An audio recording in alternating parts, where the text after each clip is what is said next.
I came 2,000 miles believing someone was waiting for me, and you can't even look me in the eye." Anna Whitfield didn't shout it.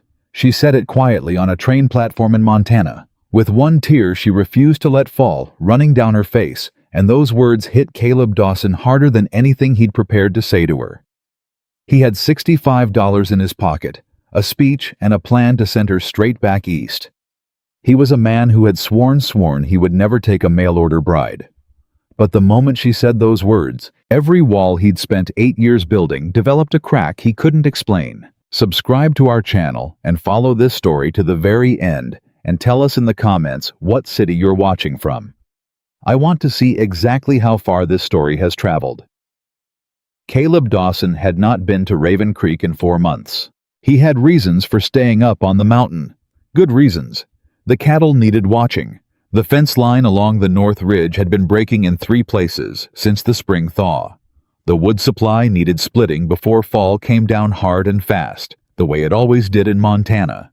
There was always something that needed doing on a ranch the size of his, and Caleb had spent 12 years making sure he was always the one doing it. But those weren't the real reasons, and he knew it. The real reason was simple. Raven Creek had people in it. And people had a way of looking at Caleb Dawson like he was something broken that never got fixed right. He didn't need that. He didn't need any of it. What he needed was to ride to that train station, find a woman named Anna Whitfield, put $60 in her hand, and put her right back on the next eastbound train with a polite apology and a clear conscience. His sister Sarah had done this. His own blood had gone behind his back, written to some agency in Boston, filled out papers describing him like he was livestock, at auction height, land holdings, income temperament. And somewhere a woman he had never met had packed a suitcase and bought a ticket to Montana, believing she had a future waiting for her. She didn't. Caleb had made that decision the moment he opened the agency letter 3 weeks ago. He'd read it twice. Then he'd folded it very carefully, set it on the kitchen table, walked outside, and spent the next hour splitting firewood until his shoulders burned and his mind went quiet. When he came back inside, the letter was still there. He'd written back to the agency immediately, told them there had been an error, asked them to inform Miss Whitfield that the arrangement was canceled and that he would compensate her for any inconvenience. The agency wrote back 4 days later. Miss Whitfield had already departed, which meant Caleb had 3 weeks to prepare exactly what he was going to say, and now he was standing on the platform at Raven Creek Station with $65 folded in his breast pocket, his hat in his hands, and a speech he had rehearsed enough times that he could say it in his sleep. He was going to be honest. He was going to be respectful. He was going to make sure she understood this was no reflection on her character or her worth. He was going to give her enough money to get home and enough left over to get herself settled somewhere decent. He was going to do this cleanly, the way a man handled hard things, direct, without cruelty, without drama. That was the plan. The 11:40 from Billings came in 8 minutes late, which gave Caleb 8 extra minutes to stand on that platform with the summer heat pressing down on the back of his neck and the wood smoke from the engine already drifting ahead before the train fully appeared around the bend in the track.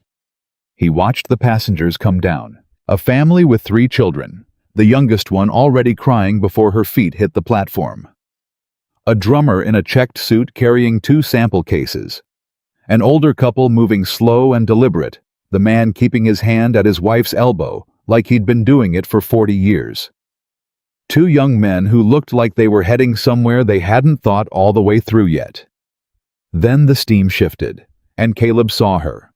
She was the last one off. She came down the steps carefully, one hand on the railing, the other wrapped around the handle of a small brown suitcase that had seen better years. Her traveling dress was the color of faded cornflowers.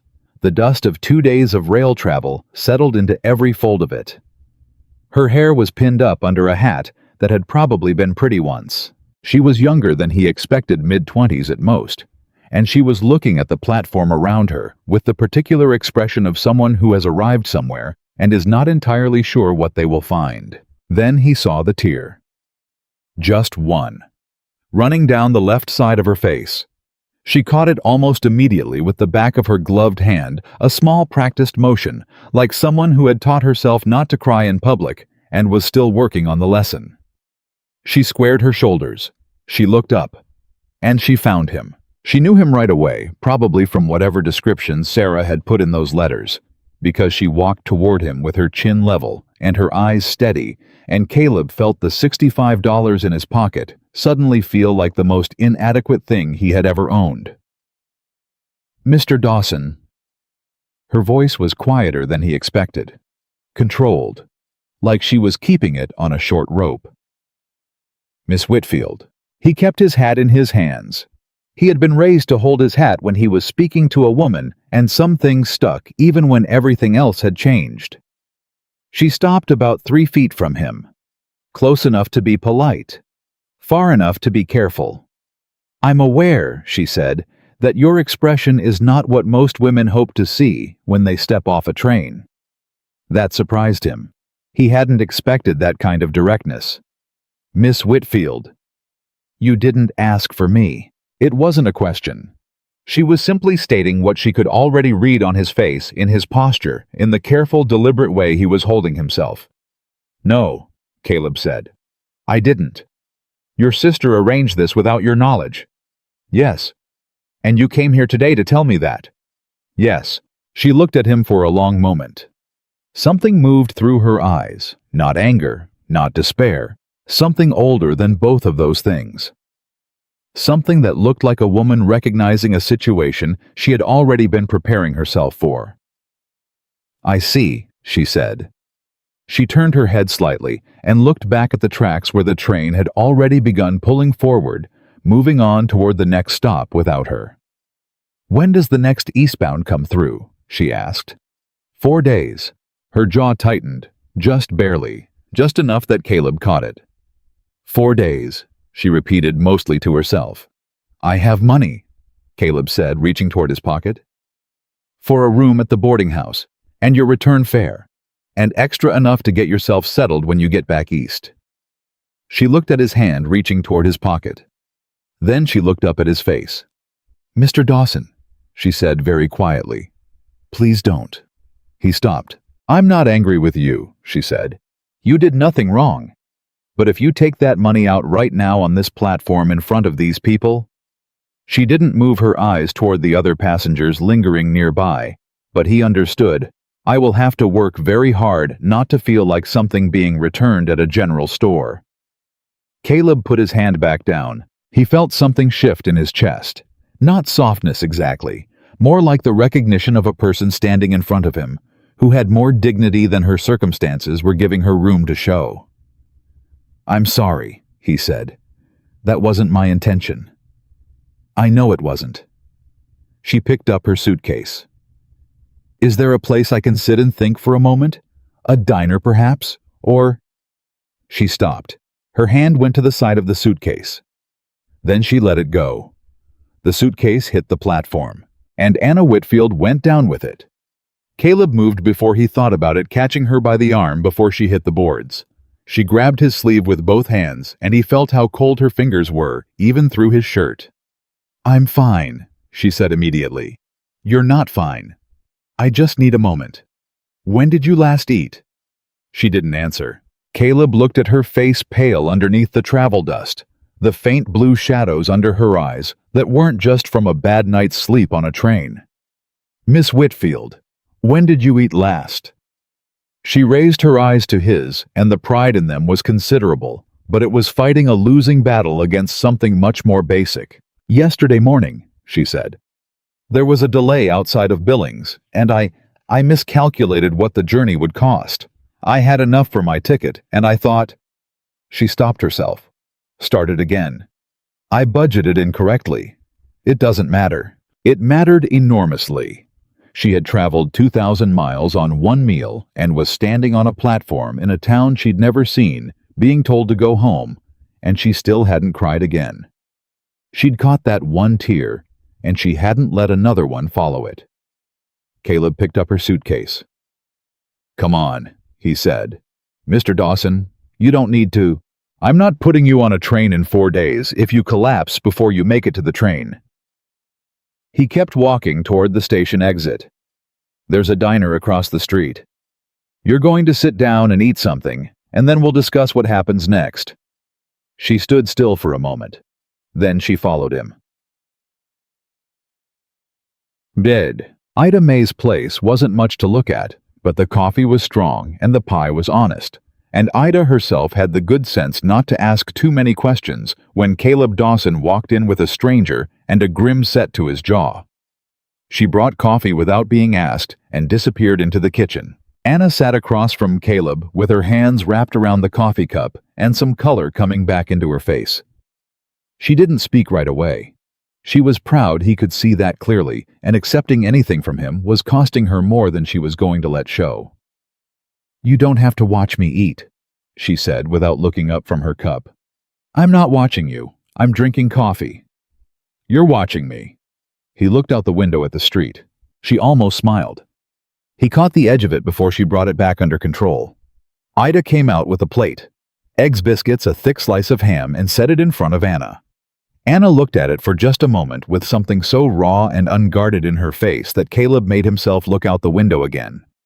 Some things a person shouldn't be witnessed eating like they were a hungry person, and a meal was an act of mercy. He drank his coffee and looked at the street and let her eat in peace. When she set her fork down, she said, "Thank you." "Ida's the one who cooked it." "You know what I mean." He did know. He didn't say anything. "Can I ask you something?" Anna said. "Go ahead." "Did you read my letters?" Caleb turned back from the window. "What letters?" "I wrote 3 letters to the agency before I left Boston. They were supposed to be forwarded to you." She held her coffee cup carefully. "I wanted you to know something about me before I arrived. Not my circumstances, I don't mean that. I meant who I was. What I was hoping for. What I was not hoping for." She paused. "I wanted you to at least know my voice before you saw my face." "I didn't receive any letters." She absorbed that. "I see." "What did they say, the letters?" She looked at him across the table. "They said I wasn't coming here to be taken care of. I'm a seamstress. I can keep accounts. I know how to make something out of very little. I've been doing it my whole life." She set down the cup. "They said I wanted to be someone's partner, not their burden." She held his gaze. "And they said that if the man in Montana had any reservations at all, I would far rather know that before I arrived than discover it on a platform." Caleb was quiet. "That's what they said," she finished. "I would have appreciated reading them." "Yes. Well." She looked at her empty plate. "It appears we've both been managed without our knowledge." That surprised a sound out of him that was almost a laugh. Not quite, but almost. She looked up at that sound, and something shifted between them just slightly, just enough to change the temperature in the room by a degree or two. "Mr. Dawson," she said, "I'm not going to pretend this situation is what either of us wanted. You clearly wanted to be left alone. And I—" She paused, looked down, looked back up. "I wanted something I haven't found yet. That's all." She folded her hands on the table. "You owe me nothing. You don't know me. I don't know you. What your sister did was well-intentioned and completely out of bounds, and I have some sympathy for the position it's put you in. It put you in a worse one. Yes, it did." She didn't flinch from that. "But that's not your fault, and I'm not going to hold it against you." Caleb looked at her steadily. "You're not angry." "Of course I'm angry." She said it simply. "I'm furious, but not at you. And anger without a proper target is just noise." He looked at her for a long moment. "You said you miscalculated the travel costs," he said. "Yes." "How much do you have?" She lifted her chin. "Enough." "Miss Whitfield." "Enough to manage." "How much?" She held his gaze for 3 seconds. Then she said 40 cents. Caleb put his hat on the table. He didn't say anything for a moment. He just sat with that number 40 cents and what it meant. A woman who had packed everything she owned, traveled across the country on the strength of a letter, and a hope arrived in a town where she was unwanted and was sitting across from him with 40 cents in her pocket and enough pride to fill the whole state of Montana. "You're coming back to the ranch," he said. "I beg your pardon. Not as—" He stopped, started again. Not as anything other than a person who needs 4 days somewhere safe before she can get on a train. You can have the spare room.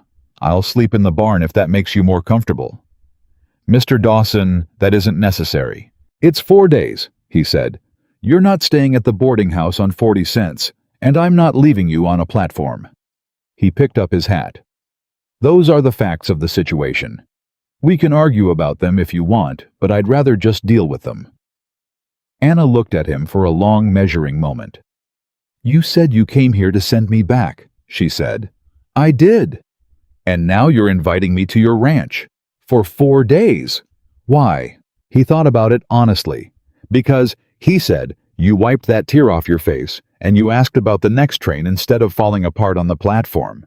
And I wasn't raised to leave a person like that standing alone. The silence stretched. Then Anna Whitfield picked up her suitcase and said, 4 days, Mr. Dawson. 4 days, Miss Whitfield. The ride back up to the ranch took the better part of 3 hours. They sat side by side on the wagon bench with the mountain air coming down cooler than the valley as they climbed, and the pine trees closing in around the road, and the whole Montana sky going wide and blue above them. They didn't talk much. That surprised Caleb, who had expected to spend the ride managing awkward questions or uncomfortable conversation. But Anna Whitfield was not an uncomfortable woman. She sat with her suitcase between her feet and looked at the mountains coming up around them and seemed to be taking everything in and saving it the way a person does when they know they won't be seeing something for long. That thought did something uncomfortable in Caleb's chest, and he ignored it. After about an hour, she said, It's bigger than I imagined. Montana. All of it. She looked at the ridgeline. In Boston, everything is stacked on top of everything else. Buildings and streets and other buildings. You look up, and there's sky and a square between the rooftops. She was quiet for a moment. Out here it just goes. Some people find that frightening. Do you? No. Neither do I, she said. That surprises me. She didn't say anything else about it, but he noticed she kept watching the mountains. They arrived at the ranch as the late afternoon light was falling long and gold across the pasture. Tom Briggs, who had been with Caleb for 6 years and kept the ranch running through the worst of winters, came out of the barn and stopped when he saw Anna on the wagon. He looked at Caleb with a question he was too smart to say out loud. Miss Whitfield will be staying in the guest room for a few days, Caleb said, climbing down from the wagon. She needs anything you find me. Clear? Clear, boss? Tom pulled off his hat in Anna's direction. Ma'am? Mr. Briggs? Anna said. Tom took one more look at Caleb that contained approximately 40 words he was saving for later, then went back to the barn. Caleb carried Anna's suitcase inside. The front room of the ranch house was what it always was, clean enough, spare, functional. A table, 2 chairs, a fireplace, books on a shelf, the kitchen through the back door. The whole place had the feeling of a house that was well maintained, but not lived in the way a man keeps things when he stopped thinking of a place as a home and started thinking of it as a place he sleeps. Anna stood in the middle of the front room and looked around. It's a good house, she said. It does the job. Someone built this with care. She touched the edge of the fireplace mantel, rough-cut stone, fitted together very precisely. Was that you? My father started it. I finished it.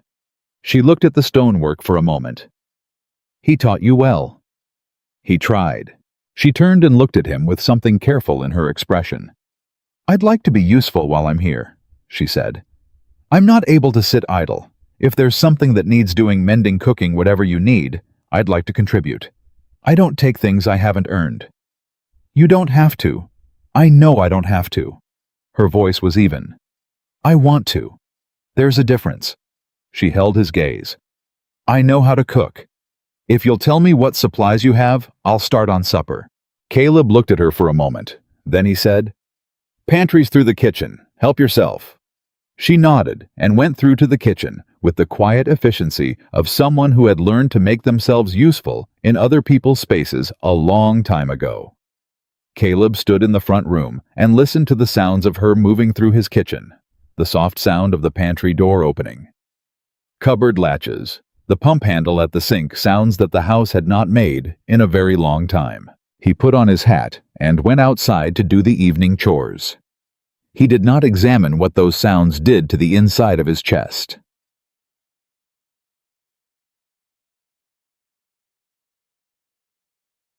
Supper was better than anything that had come out of that kitchen in years. Anna had found dried beans and salt pork and some wilted vegetables in the cold cellar and done something with them that should not have been possible given those ingredients. There was cornbread. There was coffee that was strong and fresh, instead of the burned-over version Caleb usually tolerated. They ate at the table across from each other, and the evening light came through the window, and the sound of the ranch settling in for the night came in from outside. And for a few minutes, neither of them said anything, because the food required attention. Tom Briggs had been invited to eat with them. Caleb generally ate with Tom in the evenings. A habit from the lean years when company at supper was one of the few things that kept both of them going. And Tom had accepted with the kind of enthusiasm that told Caleb he had already decided Anna Whitfield was an improvement over the current situation. "Miss Whitfield," Tom said, helping himself to a third piece of cornbread, "where'd you learn to cook like this?" "Necessity," she said.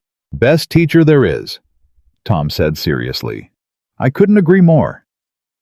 Tom looked at Caleb with an expression that clearly said, "You are making a mistake, and I'm going to let you figure that out yourself." Caleb drank his coffee. After supper, Anna washed the dishes. Caleb told her not to. She told him she was already doing them. He stood in the kitchen doorway for a moment and then accepted the situation, because she was clearly not going to stop. "Miss Whitfield," he said. Anna." The name came out before he planned it. She didn't react to it, just kept washing. "I need to say something." "Go ahead." "What my sister did was wrong. You deserved better than what happened today. The letter I sent to the agency." He stopped, started again. "I tried to cancel it in time. I didn't know you'd already left. If I had, I would have..." He wasn't sure how to finish that sentence honestly. "I'm sorry you made that trip for nothing." She was quiet for a moment, hands still in the wash water. Then she said, "Is that what it was? Nothing?" He didn't know how to answer that. She dried her hands on the cloth by the sink and turned to face him. "I'm not angry at you, Mr. Dawson. I told you that. But I also want to be honest with you about something." "All right. I didn't come here because I was desperate." She said it carefully, like she had thought about how to say this for a while. "I came here because I made a choice. I had a job in Boston. I had a room. It wasn't much, but I wasn't starving." She folded the cloth.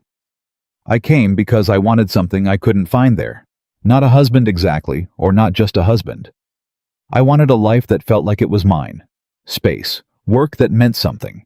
A place I was building instead of just surviving in." She looked at him directly. "I'm not telling you this so you'll feel responsible for me.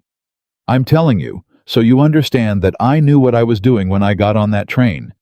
And whatever happens in 4 days," she paused, "I'll be all right." Caleb looked at her for a long moment. "You keep saying that," he said. "I keep meaning it." "How many times have you had to mean it?" Something moved across her face. "More than I'd prefer to count." He nodded once, slowly. "Good night, Miss Whitfield." "Good night, Mr. Dawson." He went to his room and lay on his back in the dark with his hands behind his head and stared at the ceiling and listened to the unfamiliar sound of another person breathing somewhere else in his house. He had told himself this was temporary. He had told himself 4 days. He had told himself a lot of things. He lay there and listened to his house sounding like a home for the first time in 8 years. And he thought about a woman who wiped one tear off her face and asked about the next train. And he thought about 40 cents and letters that never arrived, and cornbread that tasted like something he'd forgotten was possible. And he knew somewhere underneath all the reasons he'd built against it that 4 days was already a lie. The question he couldn't answer yet was what the truth was going to cost him. Human. He told himself it was temporary. He told himself 4 days. He told himself the walls he'd built were still standing. By morning, Anna Whitfield had already found the cracks. Caleb was up before dawn. That was nothing new. He had been rising before the sun for as long as he could remember, first because his father expected it, then because the ranch demanded it, and finally because sleep past 4 in the morning had stopped being something his body was willing to do. There was always work. There was always something that needed doing before the day got away from him. But that morning he came out of his room quietly, moving differently than usual, aware in a way he hadn't been in years that there was another person in the house. He made coffee without clattering the pot. He noticed he was doing it and felt faintly irritated at himself. The kitchen still smelled like last night's supper beans and cornbread and something warmer underneath it that he didn't want to name. He drank his coffee standing at the window and watched the dark outside begin to separate itself into shapes. The barn, the fence line, the tree line on the ridge, and told himself this was simply a temporary arrangement, and the fact that his house smelled like food and felt less like a held breath than it usually did was irrelevant. Then he heard her. Not a sound exactly, more like a presence. The particular quality of air in a house that changes when someone else is awake in it. He turned around. Anna was standing in the kitchen doorway, in a plain gray dress, her hair not yet pinned, hanging loose past her shoulders. She was holding her shoes in one hand. She looked at him. He looked at her. Neither of them said anything for a moment.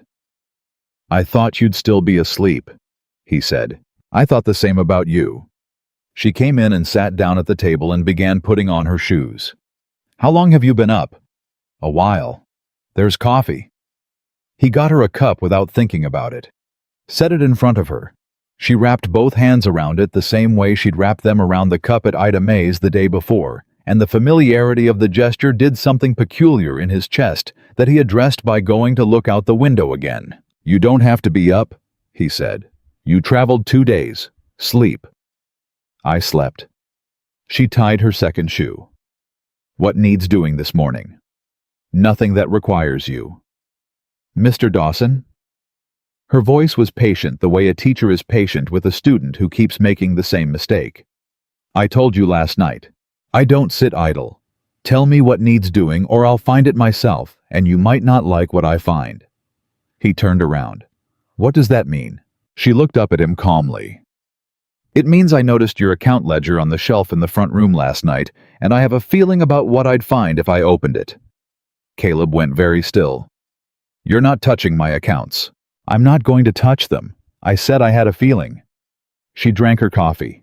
"But I spent 3 years as a bookkeeper for a textile firm in Boston before the firm collapsed. Numbers don't lie to me the way they lie to most people." She set down the cup. "I'm not trying to involve myself in your business. I'm just telling you what I can do." He looked at her for a long moment. "How old are you?" 26.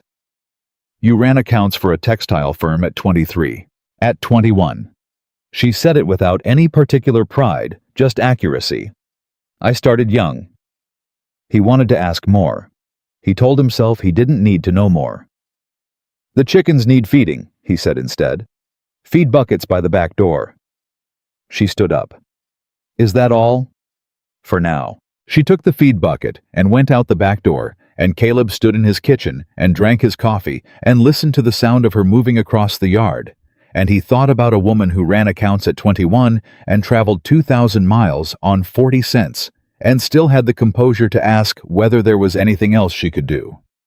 He thought about that ledger on the shelf. He thought about the column he hadn't been able to make balance since March. He went outside to start the morning chores before he did something that couldn't be undone.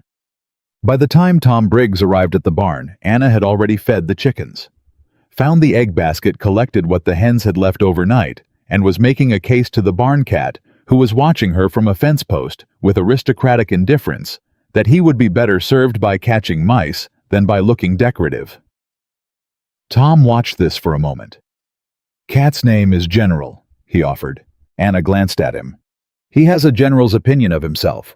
I was just informing him the rank doesn't exempt him from duties." Tom bit down on a grin and went to find Caleb.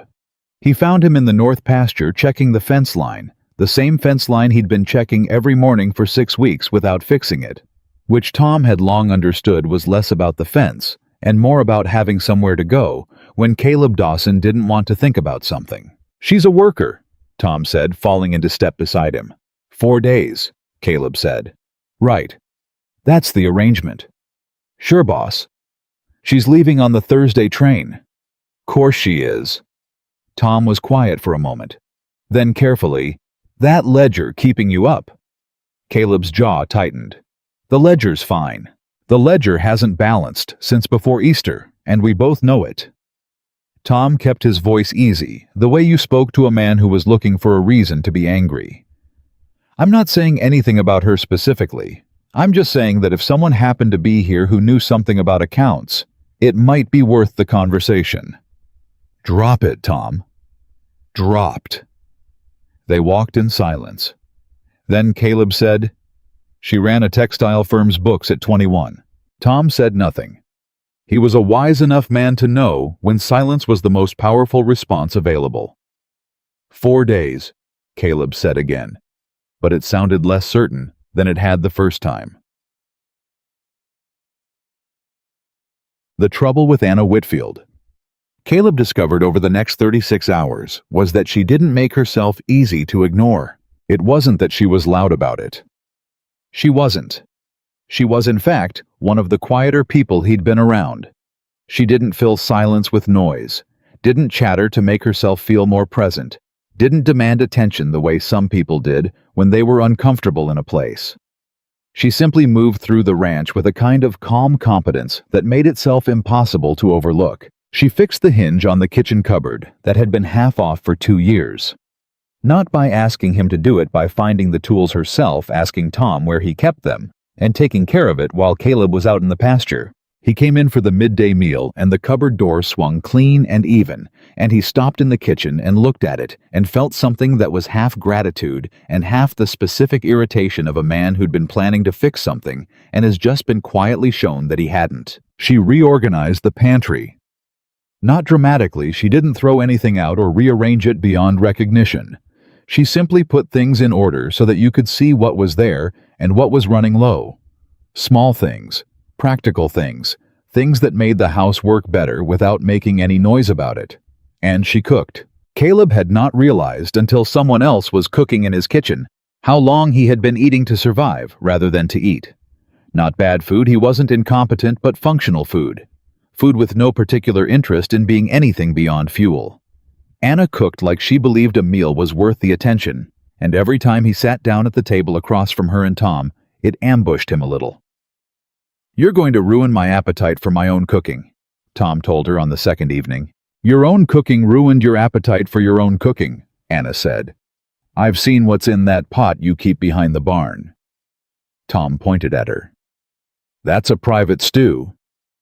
"It's a biological event." Caleb made the sound that was almost a laugh again. It happened faster this time, and it stayed a little longer. Anna caught it. She didn't say anything about it, but he saw the corner of her mouth move. That night, after Tom had gone, and the supper things were cleared, Anna was sitting at the kitchen table with a cup of tea when Caleb came in from doing the final round of the outbuildings. She had a piece of paper in front of her, and she was writing on it in small, neat columns. Caleb stopped. "Is that my ledger?" "No." She turned the paper slightly so he could see it. It was a blank sheet she'd found somewhere, not his books. "I was just working out something I noticed." He came closer despite himself. The paper had 2 columns, numbers in each. "What is that?" "Your feed costs versus your cattle count." She said it without looking up. "I wasn't prying. Tom mentioned the herd size when we were talking this morning, and I saw your feed receipts on the nail by the back door." She paused. "You're overpaying." He looked at the paper. "What?" "By about 18%. She set down her pencil. "I don't know who you're buying from, but whatever price they're giving you, Henderson's Mill in Bozeman would come in lower for the same quality. I used to process invoices for a supply company before the textile firm. I know those numbers." She looked up at him. "I'm not telling you what to do with your ranch. I'm just telling you what I see." Caleb stared at the columns. 18%. Over a year, over a herd, his size that was not a small number. "I've been buying from the same man for 6 years," he said. "Sometimes loyalty costs more than it's worth." He pulled out the other chair and sat down. He looked at the columns. He looked at her handwriting, small, precise, clear. "Show me." She walked him through it. She didn't perform intelligence about it, didn't make him feel foolish for not having seen it himself. She just showed him the math the way a person shows you a path through the woods, clear and practical, and without drama. By the time she was done, Caleb was looking at the paper and doing the arithmetic in his head and coming up with numbers that made his jaw tight. "That's 3 years of overpaying," he said. "At minimum," she said. "I don't have your older records." "I have older records." She looked at him. He got up, went to the front room, and came back with the ledger. He set it on the table in front of her. She looked at it. Then she looked at him. "I thought you didn't want me touching your accounts." "I don't want you touching them." He sat back down. "I want you to look at them. There's a difference." That almost smile again. "Is there?" "Just look at the damn ledger, Anna." She pulled the book toward her and opened it, and the kitchen was quiet for a while, except for the sound of pages turning and the scratch of her pencil making small notes on her paper. And Caleb sat across from her and drank his coffee and watched her face while she worked the slight narrowing of her eyes. When something caught her attention, the small, precise frown, when a number didn't match what she expected, the moment when she stopped and went back 2 pages and looked again at something she'd passed, and he recognized somewhere underneath everything he'd been telling himself for 2 days that he was watching someone who was genuinely good at something, and that it had been a very long time since he'd had someone like that within arm's reach. She worked for 20 minutes. Then she set down her pencil and looked up at him. "Mr. Dawson," she said, "someone has been cheating you." The silence that followed that statement had a particular quality to it. The kind of silence that comes not from nothing being said, but from something landing too squarely to respond to immediately. "Say that again," Caleb said. "I'll show you." She turned the ledger toward him and put her finger on a line in the March accounts. "This entry here, $50 credited for a cattle sale to Hale Ranch on the 14th. She moved her finger. "But here in February, there's a note in different handwriting someone else made this entry showing $68 owed from that same sale. The difference was never recorded as received. My foreman before Tom handled the books, Gerald Webb, left last year. Did he leave or was he let go?" Caleb's expression shifted. "He left. Said he had family in Oregon." "Did you verify that?" Caleb looked at the ledger entry. Something was happening behind his eyes, the particular look of a man recalculating something he thought he already understood. "How much?" he said. She had already done it. "Over 18 months, I'm seeing discrepancies that add up to somewhere between $400 and $600. I'd need to cross-reference against your receipts to give you an exact number." She kept her voice level. "I could be wrong. There could be legitimate explanations for some of these. But taken together, the pattern is," she chose the word carefully, "consistent. Consistent with someone stealing from me." "Yes." Caleb sat back in his chair. He looked at the ceiling. "Gerald Webb," he said. "Just the name. Quiet." "I'm sorry," Anna said. "I know this isn't what you expected to find tonight." "What made you look?" The balance on the first page was off by exactly $40. She said it simply. That kind of round number discrepancy is usually intentional. Accidental errors are messier. He looked at her. "You found that in 20 minutes. I've been looking at books like this for 5 years. You learn to see it." Caleb stood up. He moved to the window and stood there with his hand on the frame, looking out at the dark, and Anna waited. She didn't fill the silence. She just waited, giving him room to process it, the way a person processes finding out something about their life that changes the shape of things they thought they understood. "There's a man in town," Caleb said finally. "Victor Hale. He's been trying to buy my land for 3 years. Gerald Webb was friendly with his foreman." He stopped. "I thought it was just Gerald being social." Anna was very still. You think this is connected to Hale, she said. I think a lot of things just started looking different. He turned around. His face was controlled, but his eyes had the particular sharpness of a man who has just reorganized a series of events into a new pattern and doesn't like the picture they make. Victor Hale offered to buy this ranch last spring. I said no. 3 months later, my books are short by $400, and my foreman has left for Oregon. He looked at the ledger. That's an interesting sequence. It is, Anna said. Though it's a sequence, not evidence. You'd need more than a ledger to prove intent. I know. He came back to the table. But right now, I need to know exactly how much is missing. Can you do that? She looked at him steadily. I'll need the receipt file, and I'll need time. How much time? A day, maybe 2. 2 days. He was already past the 4 he'd allocated in his head. She wasn't pointing that out. He wasn't going to either. The receipt file is in the box under the front room shelf, he said. She nodded. I'll start in the morning. He picked up the ledger and then, after a moment, put it back down in front of her. Keep it tonight, if you see anything else. She put her hand on the cover of the book. Thank you for trusting me with it. Thank you for seeing it in the first place. He said it plainly without making a thing of it. Then he went to the door and stopped. Anna? Yes. I'm glad the letters didn't get here in time. He didn't wait to see what that did to her face. He went to his room and closed the door quietly and lay down in the dark again. And this time, the thing he stared at the ceiling thinking about was not 4 days or walls or the careful distance between 2 people who had just met. He thought about a woman who found a round number discrepancy in 20 minutes and delivered the news of it gently, and waited without filling the silence. He thought about what kind of person learned to do that. He thought about what kind of life teaches a person to be that careful with someone else's hard moment. And somewhere in the thinking, without his permission, the 4-day wall quietly became something he couldn't find the edges of anymore.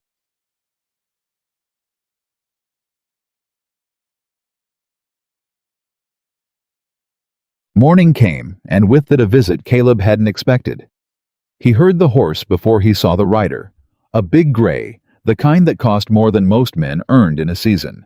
And he came out of the barn to find Victor Hale dismounting at his fence gate, like he owned the approach, if not yet the property. Victor Hale was 50 and knew it, and spent considerable effort pretending otherwise. He was broad and well-dressed, and had the particular manner of a man who had been told yes so consistently that the word no had become more of a novelty than a genuine obstacle. Dawson, he said, with the expansive warmth of someone who has decided that friendliness is the most effective kind of pressure. Beautiful morning. Hale. Caleb came to the gate but didn't open it. I wasn't expecting you. Unannounced visit, I know. I apologize. I was riding this direction anyway, and I thought... Victor's eyes shifted past Caleb toward the house where the kitchen window was bright with lamplight, and the faint sound of movement was audible even from the gate. His expression changed, just slightly, just a fraction of careful surprise. I heard something in town, about a visitor. Word travels fast. Raven Creek is a small town. Victor looked back at him with the particular interest of a man filing information. I heard a woman came in on the Tuesday train, that she came out here. You heard right. A mail-order bride, they're saying. Caleb kept his face still. People say a lot of things. Victor smiled. It was a practiced smile, the kind that meant something different than what it showed. I just wanted to make sure you're not in over your head, Caleb. Taking on a wife is a considerable commitment. A woman from the East. He said it with a faint emphasis, the kind that was technically just a description, but doesn't always understand what ranching life costs, what it takes. I appreciate your concern. I'm serious, Caleb. If things get complicated financially or otherwise, my offer on this land still stands. I've been very patient about it. You have, Caleb said, and I've been very consistent about my answer. Victor looked at him for a moment. Then his gaze moved again to the house, to the lit window, to whatever story he was assembling behind those steady eyes. Well, he said, easy and pleasant. The offer doesn't expire. You know where to find me. He remounted. Give my regards to your guest. He rode away, and Caleb watched him go, and felt the particular cold that comes not from weather, but from understanding something you'd rather not understand. He went inside. Anna was at the table with the ledger and the receipt file open in front of her, cross-referencing entries in 2 columns, her tea gone cold beside her elbow. She looked up at the sound of the door. Who was that? She asked. Victor Hale. She went still. Already. She looked at him, and he looked at her, and they were both thinking the same thing, that Victor Hale had ridden out here within 24 hours of hearing there was a woman on the ranch, and that a man who had been patient for 3 years and was now moving in 24 hours was a man who had decided something was changing. How much did you find? Caleb said. $472, she said. Confirmed. There may be more in the older records. And the entries, the handwriting. Is it Webb's? On some of them? She turned the ledger to face him and pointed. But on these 3, she indicated 3 entries in the past 6 months. It's not. It's someone else's hand. Caleb looked at the entries, at the dates. Those are after Webb left, he said. They looked at each other. Mr. Dawson, Anna said quietly, I think someone still on this property has been making entries in your books. The morning light was full now, coming through the kitchen window, and outside, Caleb could hear Tom's voice in the yard, directing the 2-day workers who came on Thursdays, and the sound was familiar and ordinary. And suddenly everything familiar and ordinary had a question mark sitting beside it. The only people with access to this house, Caleb said very carefully, are me, Tom, and Gerald Webb when he was here. And whoever Gerald Webb let in, Anna said. Caleb pulled out a chair and sat down. He spread the ledger entries in front of him and looked at 3 lines of numbers that had been placed there by someone who had been inside his house without his knowledge and had been helping themselves to what was his. He thought about Victor Hale on his gray horse at the gate, about the way Hale had looked at the house, about 3 years of patience and an offer that didn't expire. I need to go to town, he said. To the sheriff. To the land records office, first. He stood up. If Hale's been taking my money, this ranch is the reason. And if the ranch is the reason, there might be more than money involved. Anna was already stacking the papers in careful order. Do you want me to come? He looked at her. Sitting at his kitchen table with his ledger and his receipts, having found in 2 days what he'd missed for 18 months, asking if he wanted her to come with him. It's not your fight, he said. She looked back at him steadily. Mr. Dawson, someone stole from you. I found it. At this point, she set down the papers. It feels like it might be a little bit my fight, too. He held her gaze for a long moment. Get your coat, he said.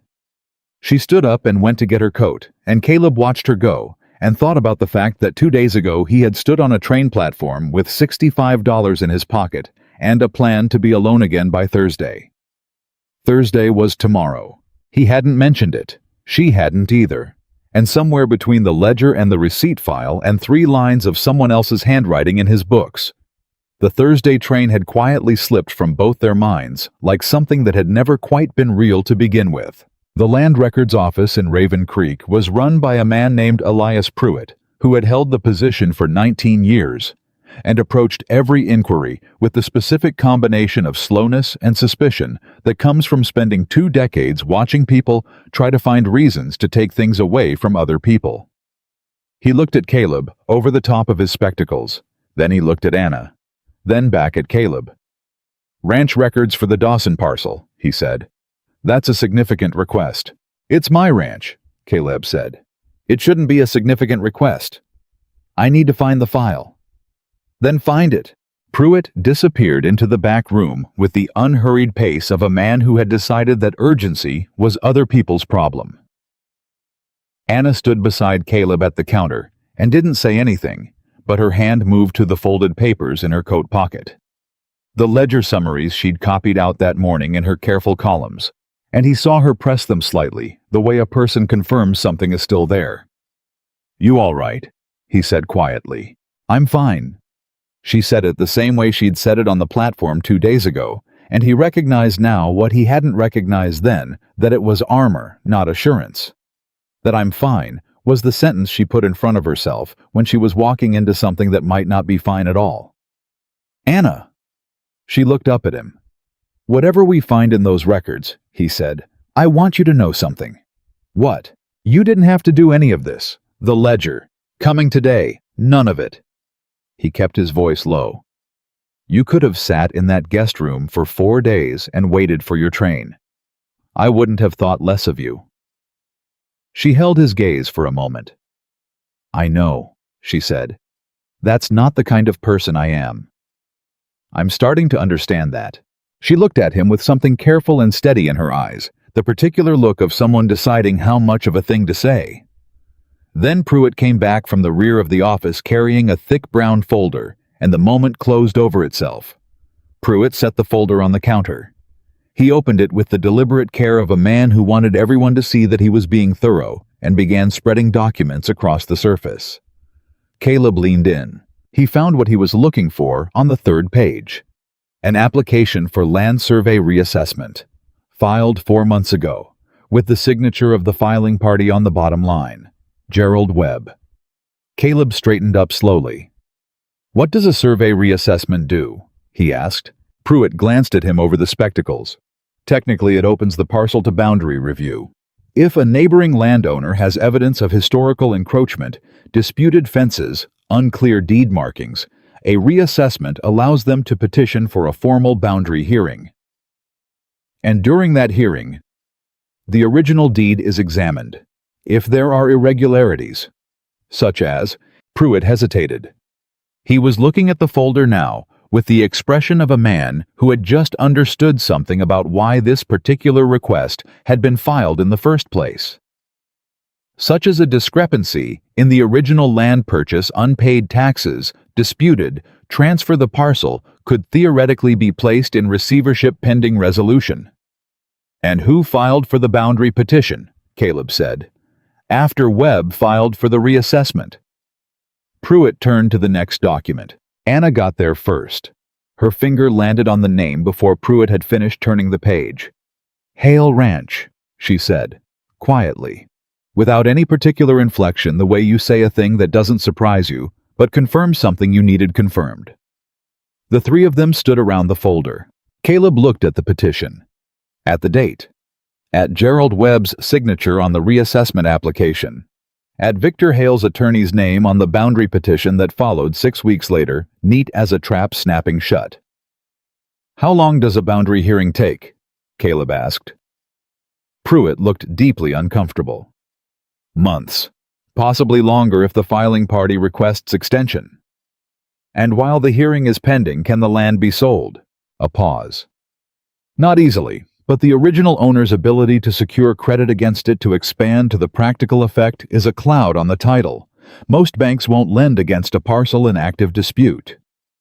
Caleb straightened up. The full shape of it was visible now. Steal from the ranch until the finances were stretched.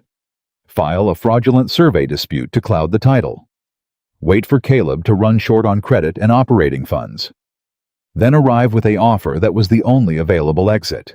3 years of patience. 3 years of building a machine designed to leave Caleb Dawson with no options except the one Victor Hale was offering.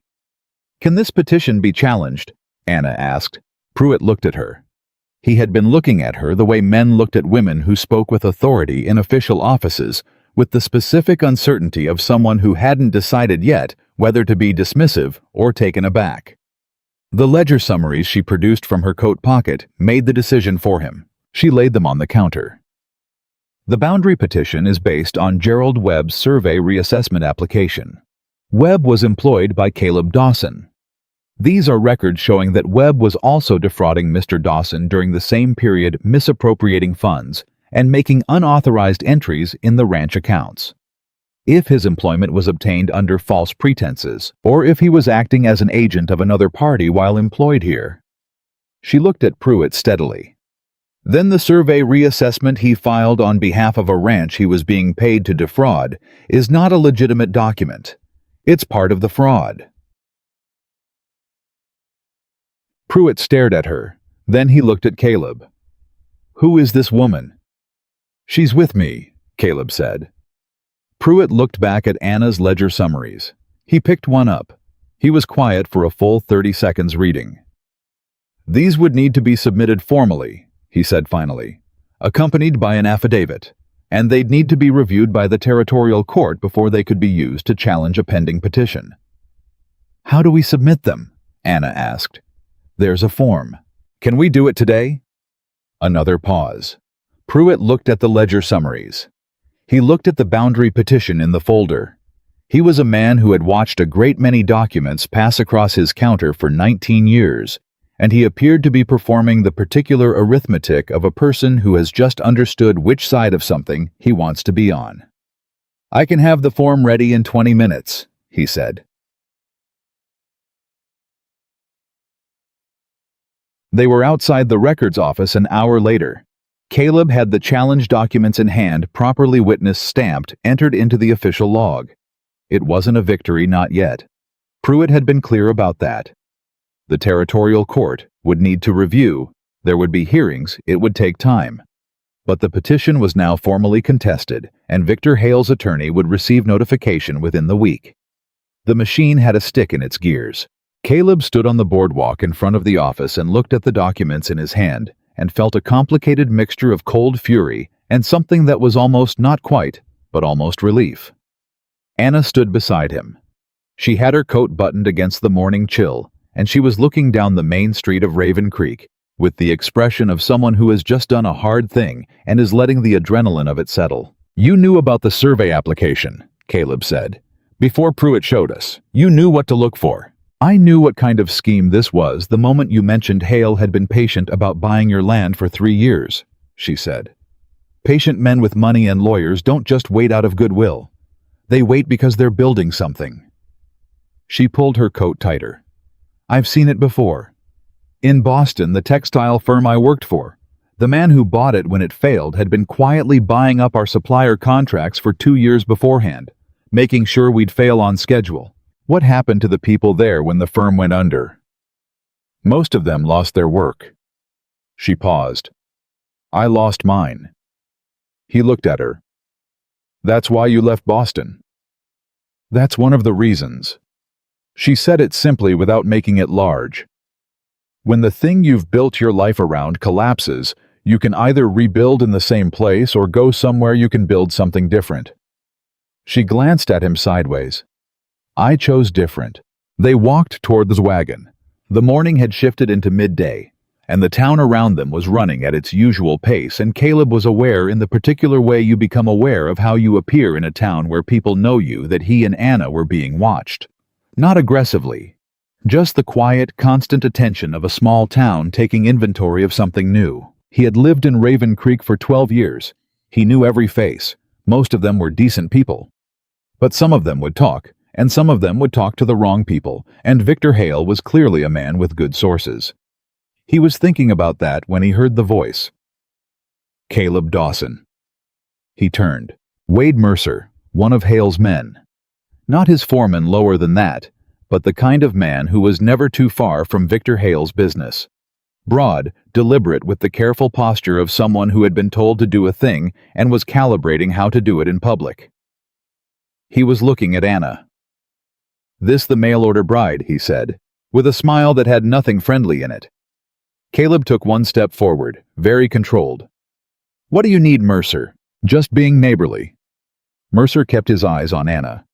"Mr. Hale was wondering if you'd given any more thought to his offer. Said to tell you the price might not stay where it is indefinitely." He tilted his head, the gesture of a man delivering a rehearsed message. Said a man with complications, financial complications, let's say, or legal complications, sometimes finds that the best offer is the one still on the table. "Tell Hale I'll be in touch when I have something to say to him." He was hoping for sooner than that. "Tell him anyway." Mercer finally shifted his eyes from Anna to Caleb.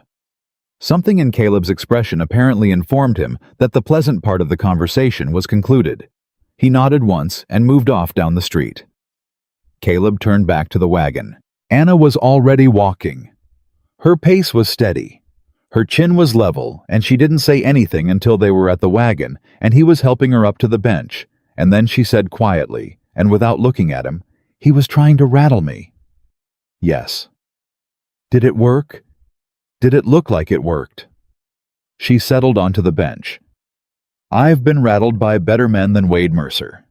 He climbed up beside her. "Is that supposed to be reassuring?" "It's supposed to be accurate." He made the sound that was almost a laugh. It came easier now.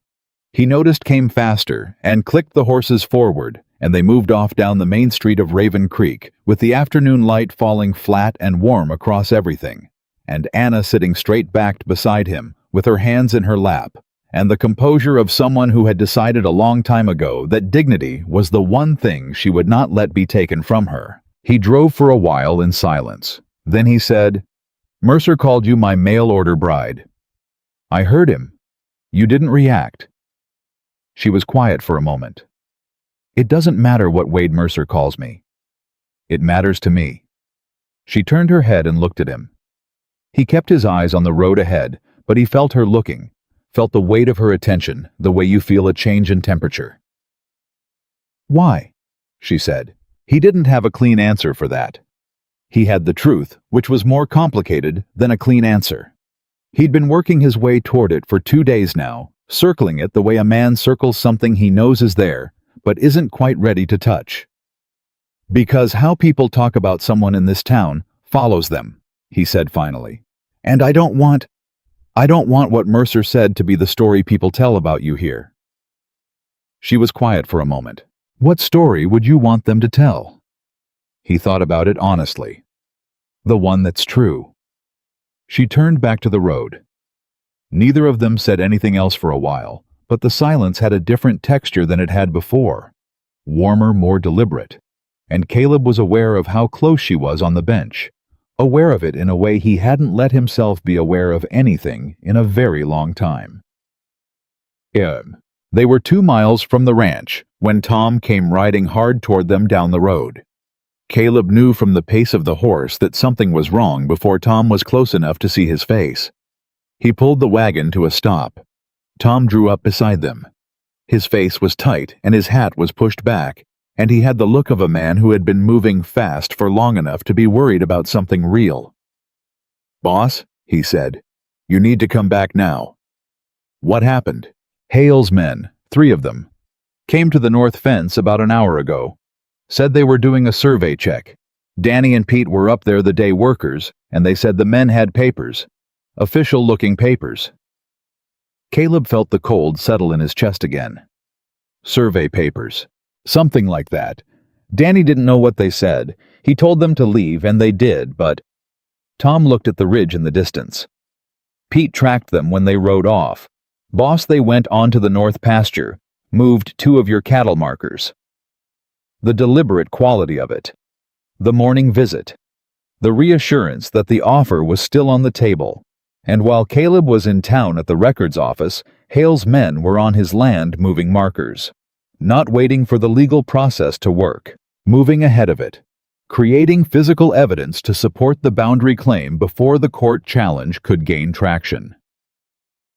"How far did they move them?" Caleb said.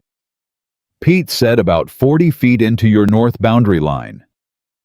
40 feet. In the context of a land dispute, 40 feet with a moved marker could look like a long-standing claim, could be photographed, could be presented to a court as physical evidence of historical use. Anna beside him was very still.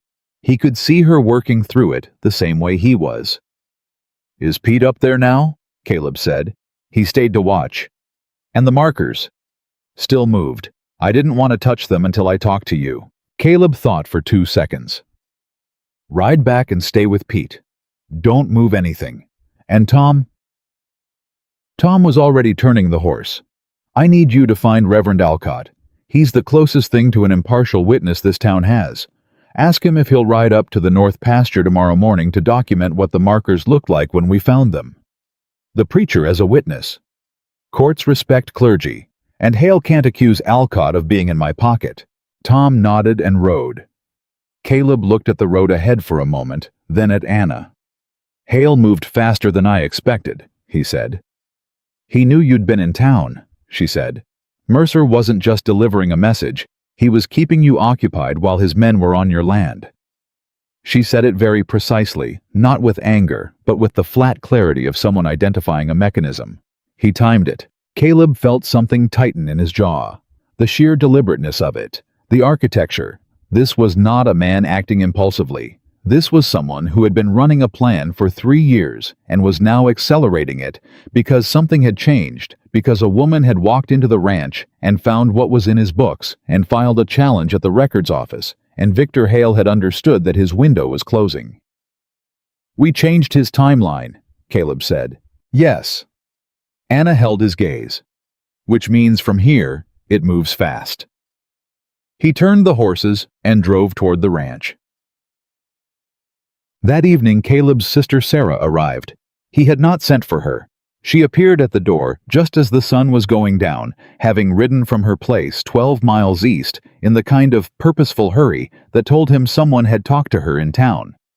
She was 32 and had her mother's coloring and her father's obstinacy, and the specific expression of a woman who had done something she believed in and was not going to apologize for it, but was prepared to defend it at length. She stopped in the doorway when she saw Anna. Anna looked up from the table, where she had the ledger spread out again, making a clean copy of her summary, with notes organized for the territorial court. For a moment, the two women looked at each other. "You're Anna," Sarah said.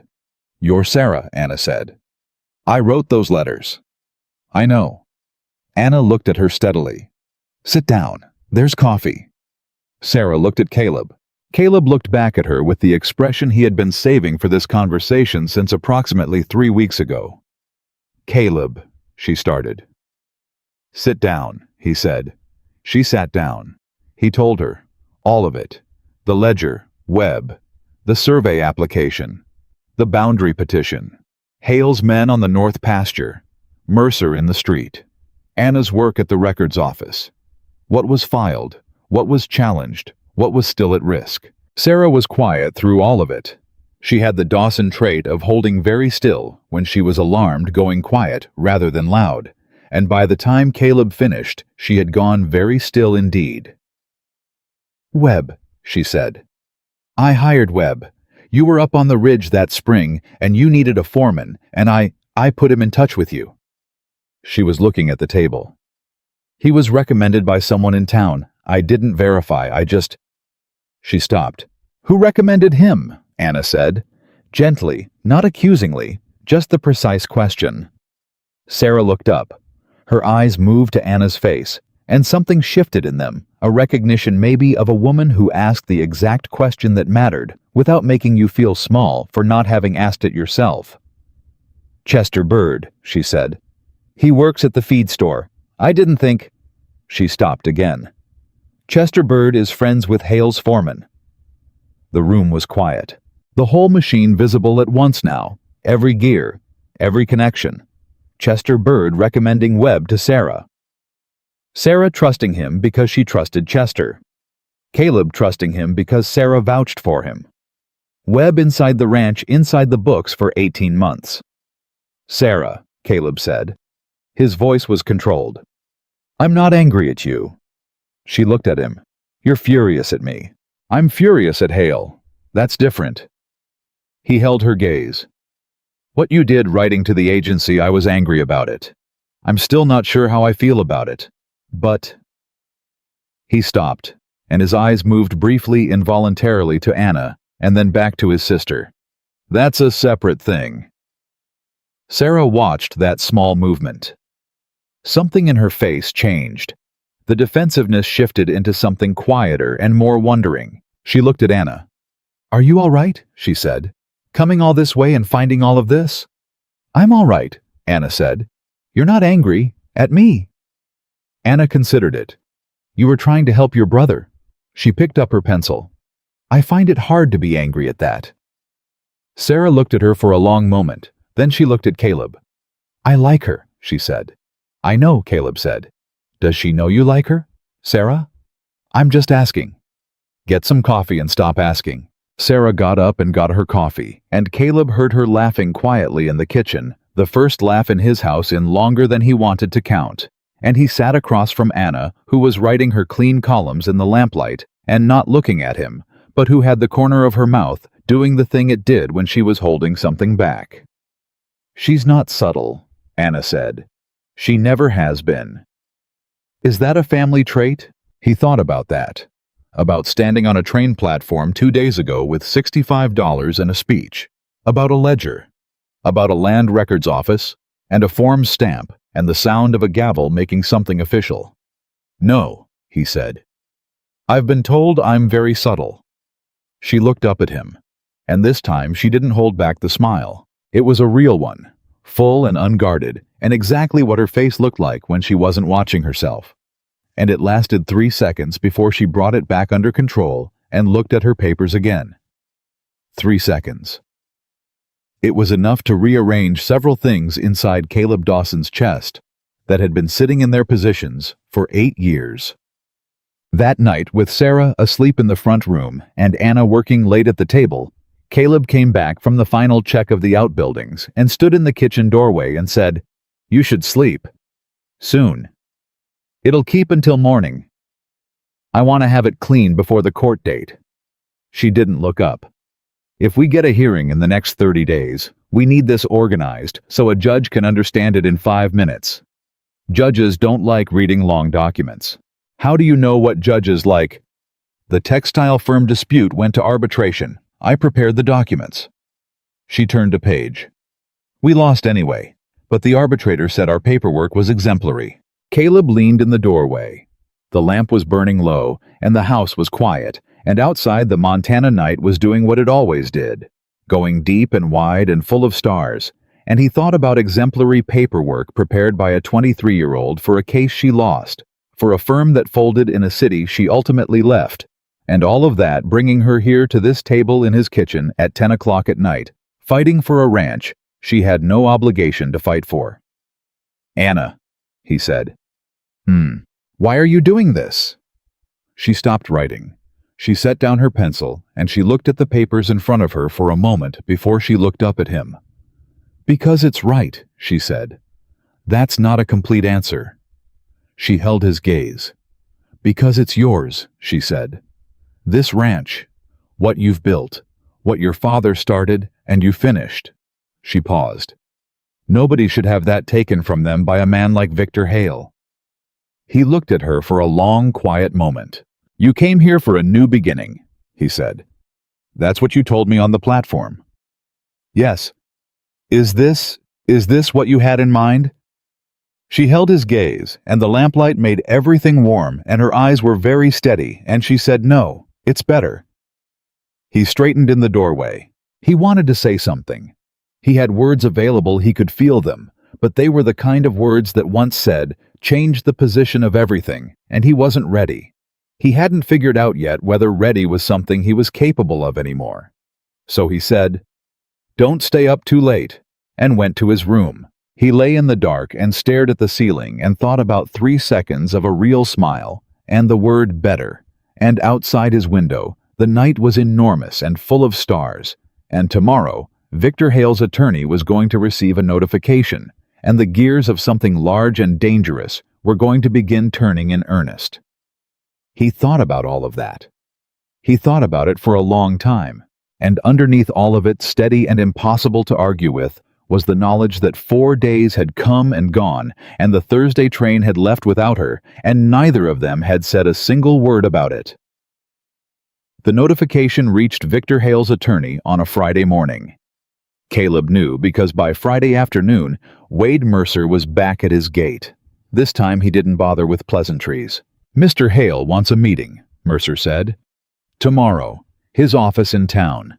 He says it's in your best interest to come before this goes any further." Caleb was repairing the water trough near the barn. He didn't stop working. "Tell Hale I'll consider it." He wasn't asking.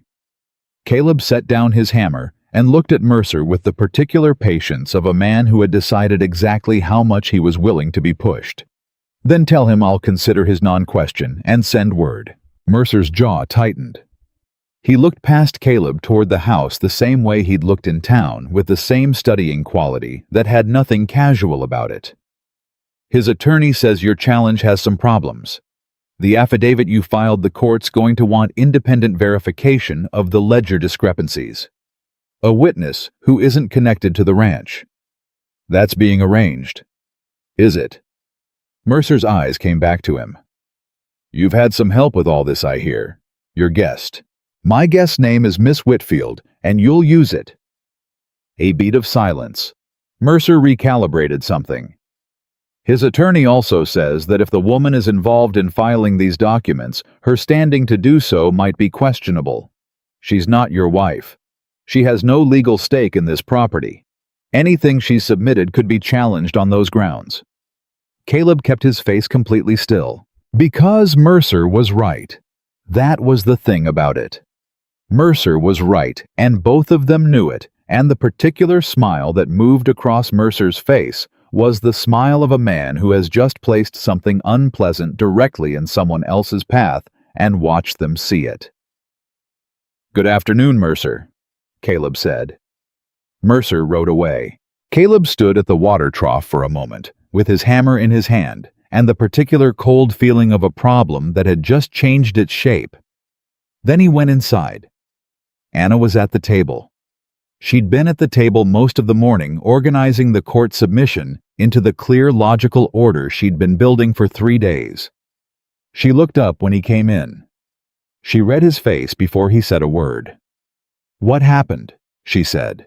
He told her, flat and direct, the way he told her everything, because he'd learned inside of 4 days that she didn't want it softened, and she didn't need it softened, and softening it was actually an insult to her intelligence.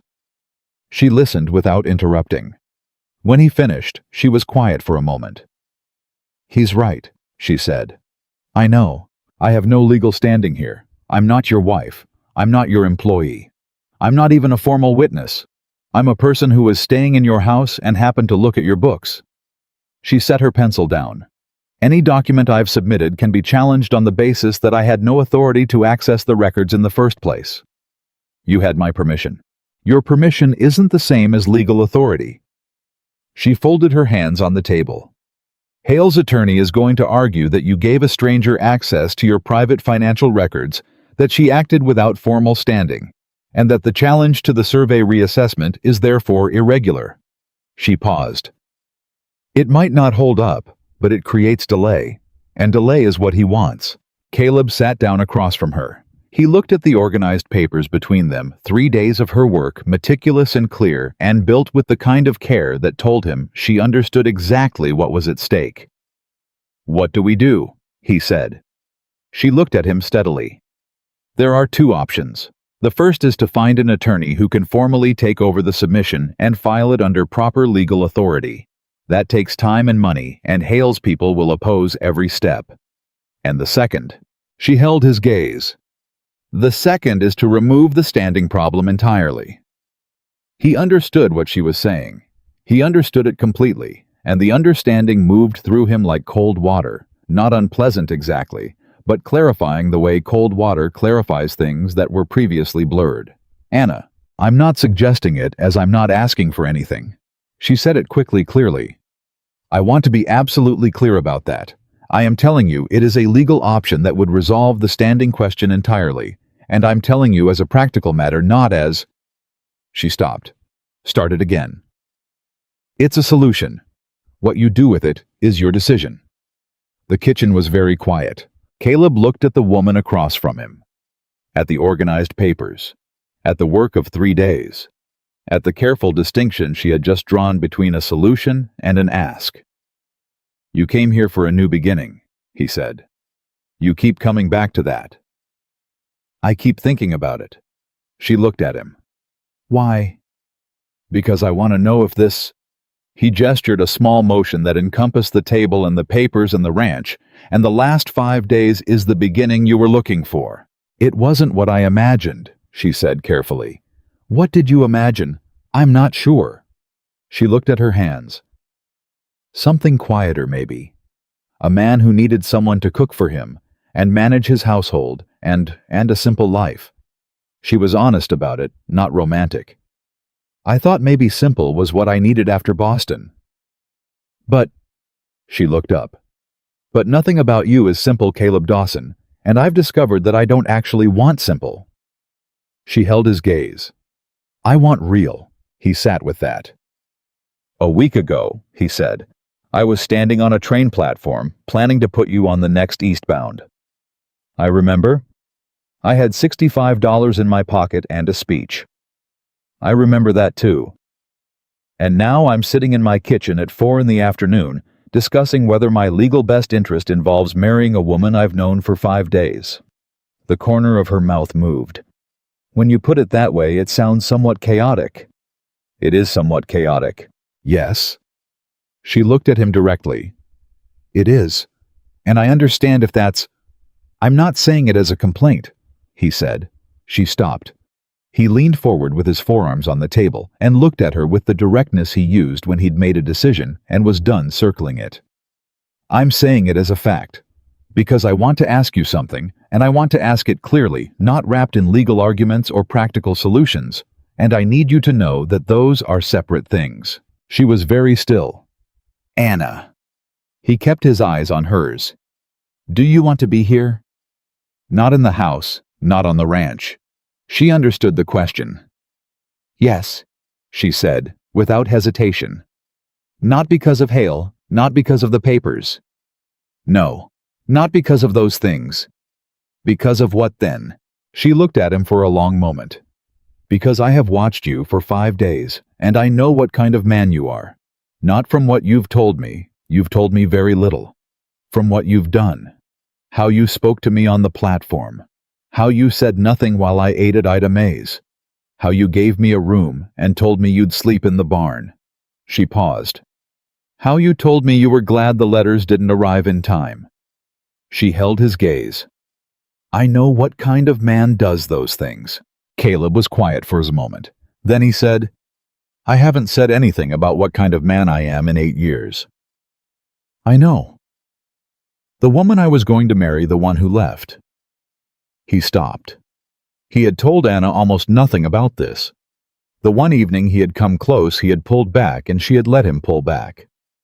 She said I was too hard, too closed, that living with me was like living next to someone and never being let in. Was she right? Probably. He looked at the table. I built walls, and I called them self-sufficiency. I stayed up on this mountain, and I called it preference. He looked back up.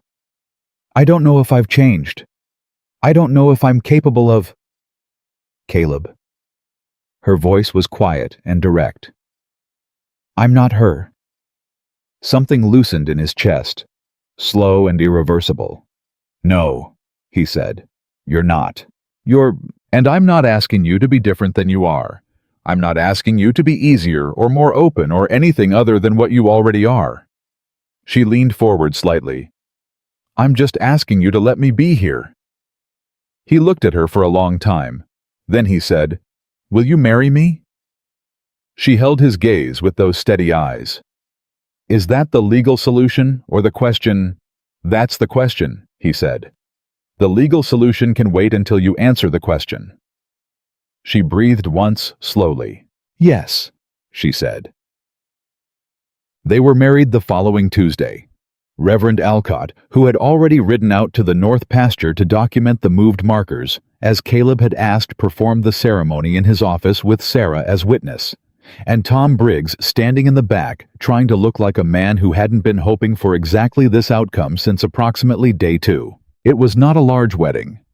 There were no flowers beyond the small bunch Sarah had picked from somewhere and pressed into Anna's hands at the door.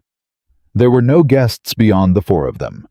There was no reception, no celebration, no long afternoon of congratulations. What there was, Anna, in her best dress, which was clean and pressed, and not the faded blue traveling dress, but a deep green that she'd had folded at the bottom of her suitcase, and Caleb in his good shirt. And the words said plainly, and meant plainly, and the specific silence of 2 people in a small room, saying things that matter to each other in front of a man of God and meaning every syllable. When Alcott said you may. And Caleb leaned toward her. Anna put her hand on his jaw, just for a moment, just briefly, and looked at him with something so unguarded in her eyes that he forgot for a moment that anyone else was in the room. Then Tom Briggs cleared his throat very loudly, and Sarah made a sound that was distinctly tearful and trying not to be, and the moment became something they would both keep privately. On the steps of the church afterward, Sarah hugged Anna for a long time. Anna held on and let herself be held, and Caleb watched his sister and his wife standing on the steps of a church in Raven Creek, and felt something settle deep in his chest. Not loud, not dramatic, just solid like a stone finding its place. Tom shook his hand. 4 days, he said. Don't. That's what you said. 4 days. Tom? I'm just noting it for historical accuracy. Go back to the ranch. Tom grinned and went to get his horse, and Caleb looked back at Anna and Sarah. And Sarah was saying something in Anna's ear that made Anna laugh, a real laugh. Not the almost laugh or the held-back smile, but a full, warm laugh that went all the way up, and Caleb thought he would like to be the reason for that laugh as often as possible, for as long as possible, for whatever time was given to them. Victor Hale's response to the marriage arrived in the form of his attorney, a man named Prescott, who appeared at the ranch 3 days later with a revised legal argument and the particular smoothness of someone who charges by the hour and has learned to make bad news sound like information. The standing issue is resolved. Prescott acknowledged, setting his bag on the table with careful precision. However, my client's survey petition still has merit independent of the documents your wife submitted. The physical marker evidence was placed there by your client's men, Anna said. Prescott looked at her. He had the look of a man recalibrating a woman at the table he had been expecting to treat as furniture, who had just spoken in complete authoritative sentences. Mrs. Dawson, he said with the particular courtesy that means the opposite of courtesy, your documents allege. My documents don't allege anything, she said very calmly. They demonstrate. There's a difference. She opened the file in front of her. The survey markers were moved on the same day Mr. Hale visited this property, and the same afternoon his man Mercer detained my husband in town. We have a witness, Reverend Alcott, whom I believe your client respects, who documented the markers in their current position and can testify to their placement relative to the original deed boundaries. We have Pete Warren, an employee of this ranch, who observed your client's men in the act of moving them. She looked up at Prescott. What we don't have is any evidence that those markers were ever in any position other than where they stand in the original deed records, which means your physical evidence was manufactured, which means your survey petition is fraudulent. Prescott was quiet. Furthermore, she said, turning to the next page, the ledger discrepancies I documented show a pattern of financial interference that began 18 months ago, coinciding directly with Gerald Webb's arrival, who was recommended by Chester Bird, who is known to be closely associated with your client's operation. Taken together, the financial fraud, the manufactured survey evidence, and the timing of your client's escalating pressure represent a coordinated attempt to acquire this property under duress. She closed the file. That's not a land dispute, Mr. Prescott. That's criminal conspiracy. The room was very quiet. Tom, standing in the doorway, was looking at Anna with the expression of a man watching something extraordinary and trying to memorize it for later. Prescott straightened his papers. He was a careful man, and careful men don't show their responses immediately, but Caleb had been watching people his whole life, and he could see it, the recalculation happening behind the attorney's composed face. The realization that he had walked into this ranch expecting to manage a rancher and had instead found someone who had done the homework. Mrs. Dawson, Prescott said, you're making serious allegations. I'm making documented ones, she said. The serious part is your client's problem, not mine. Prescott looked at Caleb. Man to man. The last available angle. Caleb looked back at him. She speaks for this ranch, he said. Same as me. Prescott picked up his bag. I'll convey your position to my client, he said. Please do, Anna said. When he was gone, Tom exhaled like a man who had been holding his breath. Mrs. Dawson, he said, I have never in my life been so glad to be on someone's side. Anna was still looking at the closed door. Then she looked at her hands, and he saw the slight tremor in them, the adrenaline settling out that she had been holding back the whole time Prescott was in the room. Are you all right? Caleb said. I'm fine. She looked up, saw his expression. I know you know what that means when I say it. It means you're running on 3 hours of sleep and your hands are shaking. That's a more accurate description, yes. She pressed her hands flat on the table to steady them. Did I go too far? The conspiracy allegation that's aggressive, if we can't substantiate it. You can substantiate it. Most of it. The Webb-Bird-Hale connection is circumstantial. Circumstantial is still something. He sat down across from her. And Prescott knows it. Did you see his face? She had. She'd been watching it the whole time. He wasn't expecting it, she said. No. Hale sent him here to pressure us into dropping the challenge. He didn't brief his attorney on what we actually had. Which means Hale didn't know what we had either.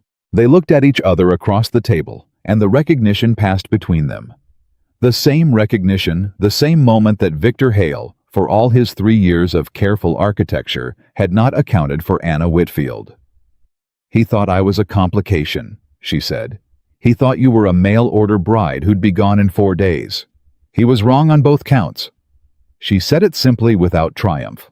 Just accuracy. Caleb reached across the table and put his hand over hers, the one that was still trembling slightly, and kept it there. She looked down at his hand, then up at him. Caleb, she said. I want to say something, and I need you to let me finish saying it before you respond. All right, she took a breath. I know what the last week has been. I know it started as a practical arrangement, and then became a legal strategy, and then became... She paused. This. And I know you have things inside you that take time, things from before. I'm not asking you to rush any of it. She kept her eyes on his. But I want you to know that I didn't marry you because of the standing problem. I want to be sure you know that. He looked at her hand under his. He turned it over slowly, until her palm was facing up, and held it properly, and felt her fingers close around his. I know, he said. You do. Anna. He looked up at her. When I asked you, I told you the legal solution could wait until you answered the question. I meant that. He held her gaze. You answered the question. Everything else is paperwork. She looked at him for a long moment. The steadiness in her eyes did something complicated, softened or deepened, or both at once, and she pressed her fingers against his. Everything else is paperwork, she repeated. Welcome to Montana, he said. That got the laugh. The real one. The full one that went all the way up and filled the kitchen with warmth, and Tom in the doorway made the discreet decision to go check on the horses, and the kitchen belonged to the two of them. For a moment, just them and the papers, and the afternoon light, and the solid, simple, undecorated fact of two people who had found each other across the length of a country and 5 days, and a considerable amount of chaos. Greg, Victor Hale came himself that evening. Not his attorney, not Mercer. Hale himself on his gray horse at the gate just before dark, and this time there was something different in his bearing, something that Caleb read immediately, as a man who has received a report he didn't anticipate and has come to assess the situation with his own eyes. Caleb met him at the gate. Hale looked at him for a moment. Then he looked at the house, at the lit windows, at the smoke from the kitchen, where Anna was making supper, and Sarah was staying a second night, because she had decided she wasn't quite ready to leave. I heard you got married, Hale said. That's right. Quickly. When you know, you know. Caleb said it flatly, without irony. Hale looked at him. Prescott told me about the meeting. Did he? He said your wife is... A pause.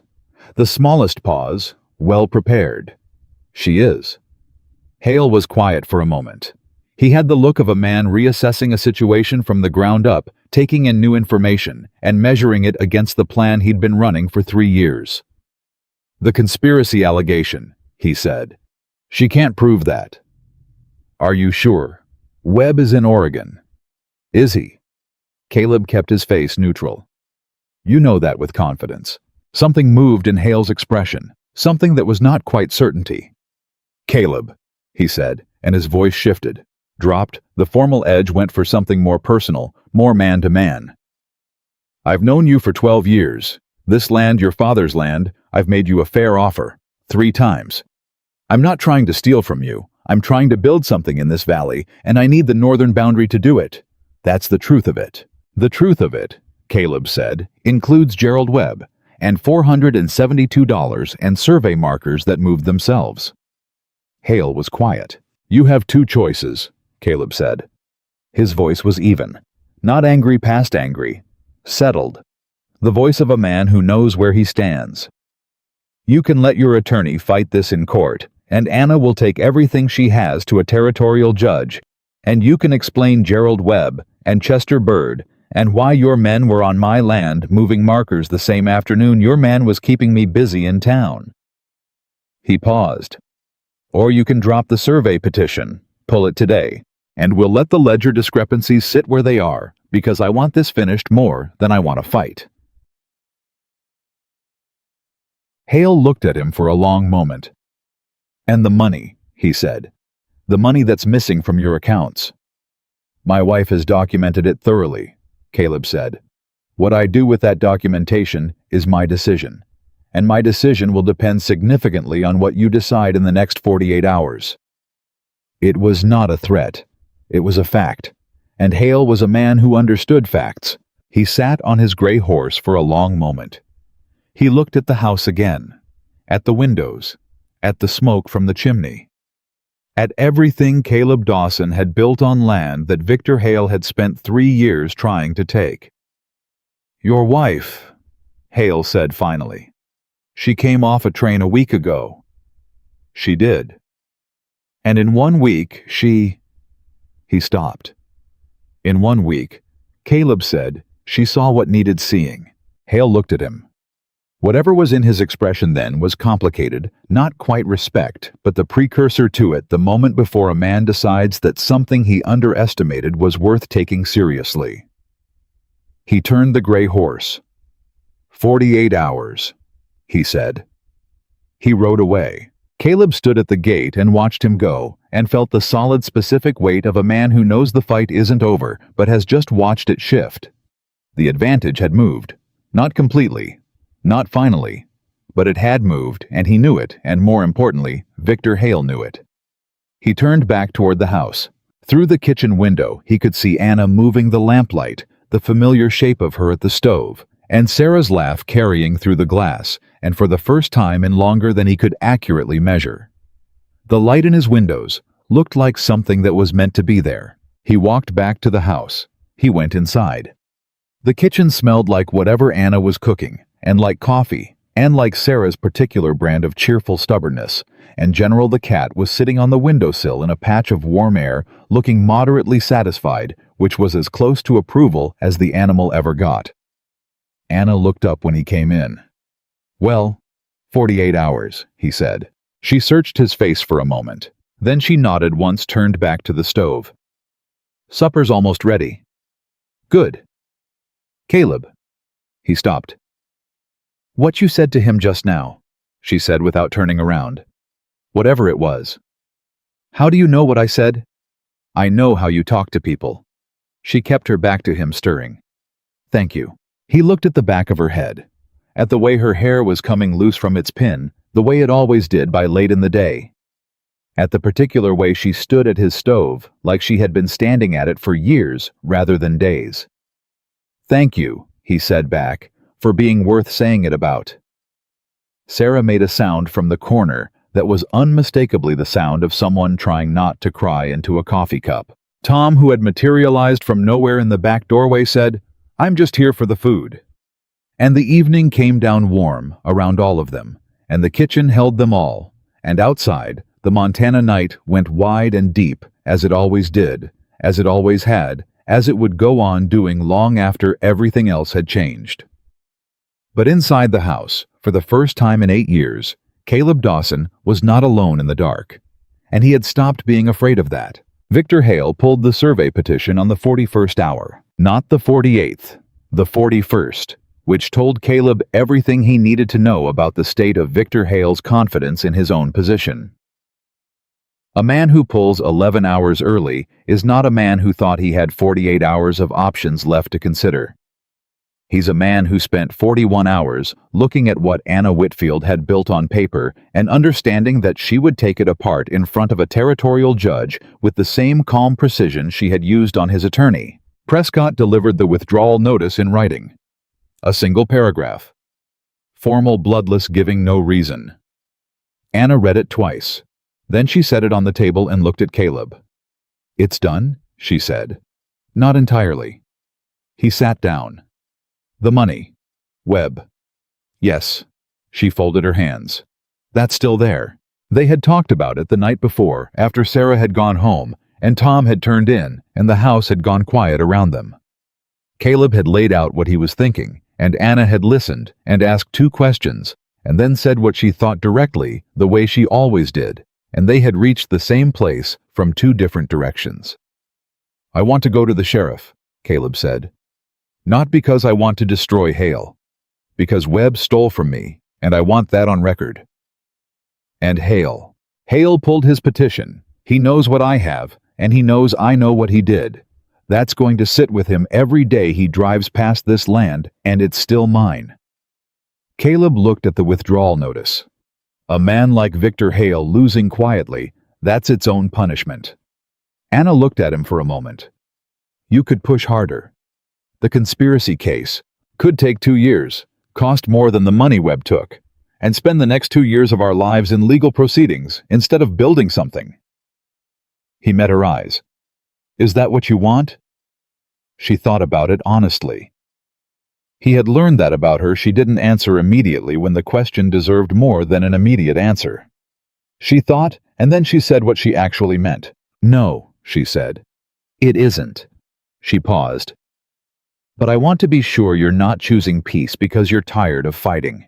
There's a difference between letting something go and giving something up." "I know the difference." "Then tell me which one this is." He looked at her steadily. "I have what I wanted to keep. The ranch is clear. The petition is gone. And I have—" He stopped for just a moment. "More than I had 2 weeks ago. More than I had any right to expect." He held her gaze. "That's not tired. That's knowing when you've won." She looked at him for a long moment with that careful, steady attention that still caught him off guard. Sometimes the specific quality of someone who is actually looking at you rather than at the version of you they've decided to see. "All right," she said. "Then we go to the sheriff, document Webb, put it on record, and then we're done with Victor Hale." "Done with Victor Hale," he agreed. She reached across the table and picked up the withdrawal notice and added it to the file she'd been building since the first night with the ledger, placed it neatly at the front where a judge or a sheriff or anyone who needed to understand the sequence of events could find it immediately, and closed the folder with the quiet finality of someone filing something away for good. "Caleb," she said. "I want to write to the agency in Boston." He looked up. "I want to tell them what happened," she said. "Not the Hale situation, that's not their concern, but I want them to know that the arrangement—" She paused, looked for the right word, "resolved differently than expected." She looked at him with something a little careful in her expression. "I want them to know I'm not coming back." He held her gaze. "Write the letter," he said. Something released in her face, small but real. The particular relief of someone who had been carrying a door left open that they were finally allowed to close. "I'll write it today," she said. Sheriff Dale Pittman had been law in Raven Creek for 11 years and had the particular quality of a man who had heard a great many stories and developed an excellent sense for which ones were real. He listened to Caleb lay out the Webb situation with the ledger documentation Anna had prepared, asked 4 questions, took the folder, and spent 20 minutes reading through it in silence, while Caleb and Anna sat across from his desk. Then he set the folder down and looked at Anna. "You put this together," he said. "Yes, all of it. The cross-reference, the handwriting comparison, the timeline. Yes. Pittman looked at the folder again, then at Caleb. Your wife, she do this kind of work professionally. She did, Caleb said. She still does, Anna said. Both men looked at her. She looked back at them with her chin level. I'm still capable of doing it. The firm in Boston is gone, but the skill isn't. She paused. If there's ever a need in Raven Creek for someone who can read accounts and find things that don't add up, I'd like to be considered. Pittman looked at the folder one more time. Mrs. Dawson, he said, I have 3 open fraud cases I can't make heads or tails of. I don't have a budget for a professional, but I have considerable flexibility about what I call a community resource. He looked at her. Would you be available for occasional consultation? Anna looked at Caleb. Caleb looked at Anna. She would, he said. I would, she said simultaneously. Pittman almost smiled. He was a man who kept his smiles in reserve, but this one got a little closer to the surface than usual. I'll open a file on Webb, he said. Oregon's a long way, but there are marshals. I make no promises about resolution, but it goes on the record today. That's all I'm asking, Caleb said. They stood and shook hands, and Pittman walked them to the door, and then said without particular ceremony, Mr. Dawson, I've been watching Hale operate in this valley for 7 years, and I've been waiting for someone to give me something solid enough to do anything about it. He glanced down at the folder in his hand. This isn't everything, but it's a start. He looked up. You might want to know that. Caleb looked at him. I might. Good day, Mrs. Dawson. Good day, Sheriff. They came out into the street and stood for a moment in the mid-morning, and the town ran around them at its ordinary pace, and Caleb looked at Anna standing beside him on the boardwalk of Raven Creek, with the Wyoming sun making everything sharp and clear, and he thought about a train platform and $65 and a speech he had prepared and never delivered. That went well, Anna said. It did. The consultation offer surprised me. It didn't surprise me. She glanced at him sideways. Why not? Because anyone who spends 5 minutes looking at what you put together in that folder knows exactly what they're looking at. He said it plainly the way he said everything. Pittman's been around long enough to know what's useful. She absorbed that. She was still learning how he gave compliments direct, undecorated, delivered, and then not dwelt on. It was different from anything she'd encountered before. She was finding she preferred it. I'd like to take the consultation work, she said, if it comes. I know. You don't mind. He looked at her. Anna, you found $472 of theft in a ledger in 20 minutes. You challenged a fraudulent land petition in a records office. You faced down a corporate attorney at my kitchen table. He kept his eyes on hers. Why would I mind you using those skills? Some men would. I'm not some men. She held his gaze. No, she said. You're not. They stood on the boardwalk for a moment, in the particular warmth of a morning that had just settled something. Then Anna said, Can we stop at the general store? I need flour. And I want to look at whether they carry the same seed catalog as the one I saw advertised in the Billings paper. Seed catalog. I've been thinking about the kitchen garden. There's space on the south side of the house that gets good light and isn't being used. Tom said you've talked about it but never done anything about it. Tom talks too much. Tom is a valuable source of information about this ranch. She was already moving toward the general store. He told me about the fence you've been meaning to repair for a year, and the roof section over the equipment barn that leaks, and the fact that you've been buying your feed from the same overpriced supplier for 6 years out of pure stubbornness. Caleb fell into step beside her. He told you about the roof. He told me about all of it. He was very thorough. She pushed open the general store door and looked back at him. Tom is deeply invested in this ranch improving. Tom is deeply invested in having someone to agree with him about my stubbornness. He has excellent taste, she said, and went inside.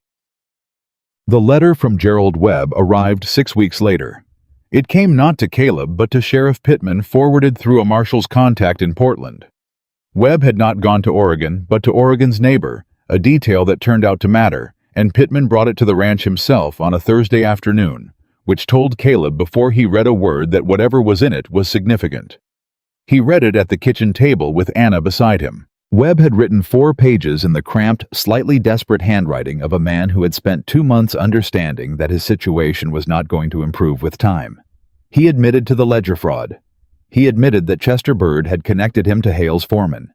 He admitted that the survey reassessment application had been filed at Hale's direction, that he had been paid $200 to do it, and that he had been told the land dispute would be resolved before anyone looked too closely at the books. He had not expected, he wrote, that anyone would look at the books. He named names, dates, amounts, the specific conversations in which Hale's foreman had given him instructions.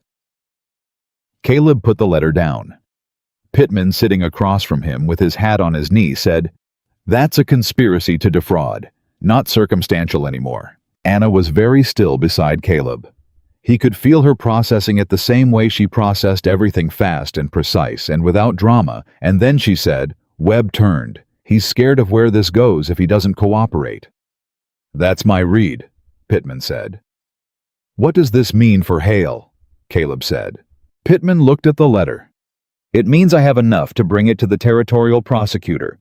Whether he pursues it is his decision, but the file is solid now." He looked up at Caleb. "I told you it was a start." Caleb sat back in his chair.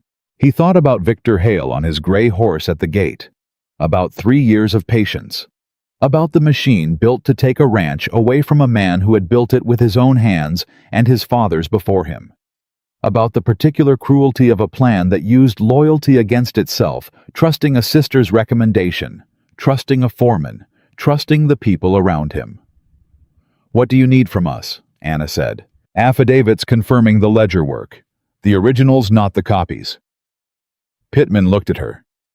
"And your availability to explain the accounting evidence, if it goes to a formal proceeding." "You have it," she said. Pittman stood. He put on his hat. He looked around the kitchen at the clean windows and the ordered shelves and the kitchen garden, visible through the back window that Anna had planted 3 weeks ago, and was already showing green with the expression of a man noting the difference between a place he's visited before and what it has become. "Mrs. Dawson," he said, "when you came in that day to file the challenge at the records office, Pruitt told me about it. He said he'd never seen anyone come in off the street and cut to the center of a land fraud case in under 10 minutes. Anna looked at him carefully. "Is that a compliment?" "It's an observation." He picked up the letter. "This valley is better for having you in it." He walked to the door and stopped. "I'll be in touch." He left. Caleb and Anna sat in the kitchen in the quiet, his departure left behind. Outside, Tom was doing something in the yard that involved considerable noise, and General, the cat, was sitting on the back step, looking offended by it. "Hale might actually face charges," Anna said. "He might. Does that change anything for you?" Caleb thought about it. "No. The ranch is clear either way. The petition is gone." He looked at the letter on the table. "What Hale faces now is between him and the law. I gave Pittman what I had. The rest isn't mine to drive." She nodded slowly. "That's the right way to think about it." "Is that what you think?" "Yes." She looked at him. "I've been carrying anger about what happened to the textile firm in Boston for 3 years. The man who engineered its collapse never faced any consequences. He bought the assets cheap at auction and made a profit." She paused. "I don't know what would have happened to me if I'd spent 3 years trying to pursue him legally. I suspect I'd have spent everything I had and ended up in the same place only 3 years later, and emptier." She picked up the Webb letter and put it in the file with the other documents. Letting something go isn't the same as losing. Sometimes it's how you keep what matters. Caleb looked at her. "You said that to me once before," he said. "About something else." "Loyalty and stubbornness," she said. "The feed supplier." "I changed suppliers." "I know. I placed the order." The corner of her mouth moved. 17% savings in the first month. "You said 18. 17.4. I was rounding generously." She closed the file. "You're welcome." He almost smiled. You're going to be insufferable about that for years. I'm going to be accurate about it for years, she corrected. Whether that's insufferable is your interpretation. The territorial hearing happened 8 weeks later. Victor Hale did not attend. His attorney appeared in his place and entered a series of filings that the prosecutor described in Caleb's presence as an attempt to make a straightforward case complicated enough that everyone got tired and went home. It was, the prosecutor said, a classic Hale approach. What Hale had not accounted for was Anna's documentation. She had organized it for the hearing, the same way she organized everything, with the clear logic of someone who understands that a judge reading 40 pages of evidence has about 12 minutes of patience for complexity before they start looking for the simplest possible explanation. She had made it simple. Timeline, evidence, pattern, conclusion. Each step supported each claim, documented each connection, traced. The judge took the file home overnight. He came back the next morning and spent 6 minutes issuing his findings. Gerald Webb's survey reassessment, filed while Webb was acting as an agent of Hale Ranch and simultaneously defrauding the Dawson property, was declared void. The boundary petition filed by Hale's attorney was dismissed with prejudice, meaning it could not be refiled. The financial fraud case was referred to the federal marshal's office, given Webb's location and the interstate nature of the scheme. Victor Hale, the judge, noted, in the language of someone choosing his words very carefully, appeared to have coordinated activities that warranted further investigation, the details of which were being forwarded to the appropriate federal office. It was not a conviction, but it was the beginning of one. Caleb walked out of the territorial courthouse into the afternoon light with Anna beside him and Pittman a step behind, and he stopped on the courthouse steps and felt something settle through him, from his shoulders all the way down. The releasing of a tension he had been carrying so long, he had stopped being aware of it as a separate thing. Anna stood beside him and didn't say anything for a moment. Then, "All right." "All right," he said. She took his hand. She did it quietly, the way she did everything. Not a gesture for an audience, just a choice. Her fingers finding his on the courthouse steps in the Montana afternoon. He held on.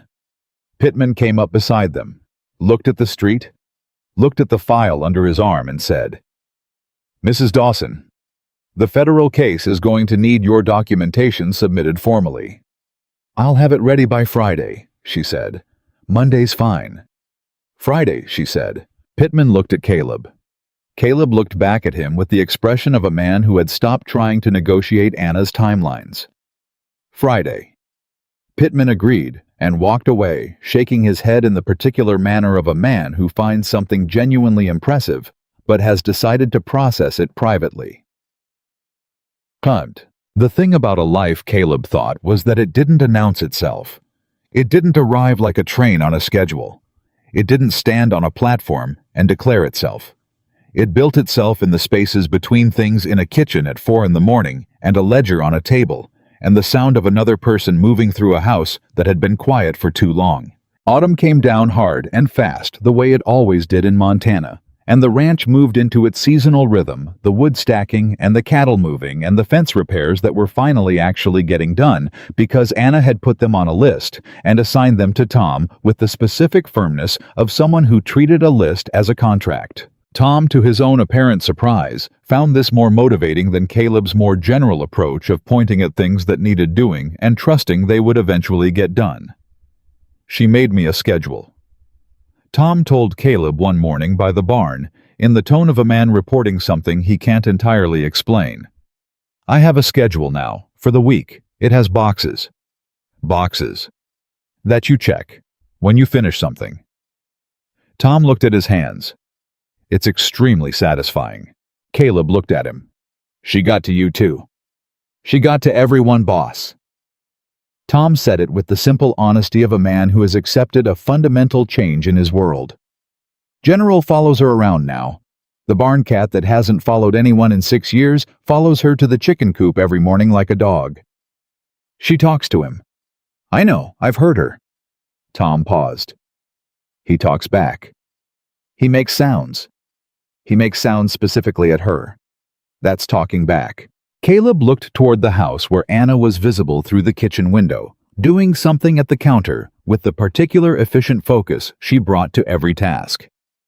The kitchen garden, which Tom had been telling him for 3 years to plant, and which he had been planning to get around to, was visible through the back window, now the last of the autumn plants still standing in their rows, and inside the house were curtains that hadn't been there before, and a braided rug by the front door, and a shelf of books that had arrived in 2 packages from a bookseller in Billings that Anna had ordered without ceremony, and arranged one evening while Caleb was doing the evening chores. He had come inside and stopped, and looked at the books, and looked at the rug, and looked at the curtains moving in the window draft, and he had felt the specific feeling of a man standing in a house that has become a home and being unable to identify the moment the transformation happened.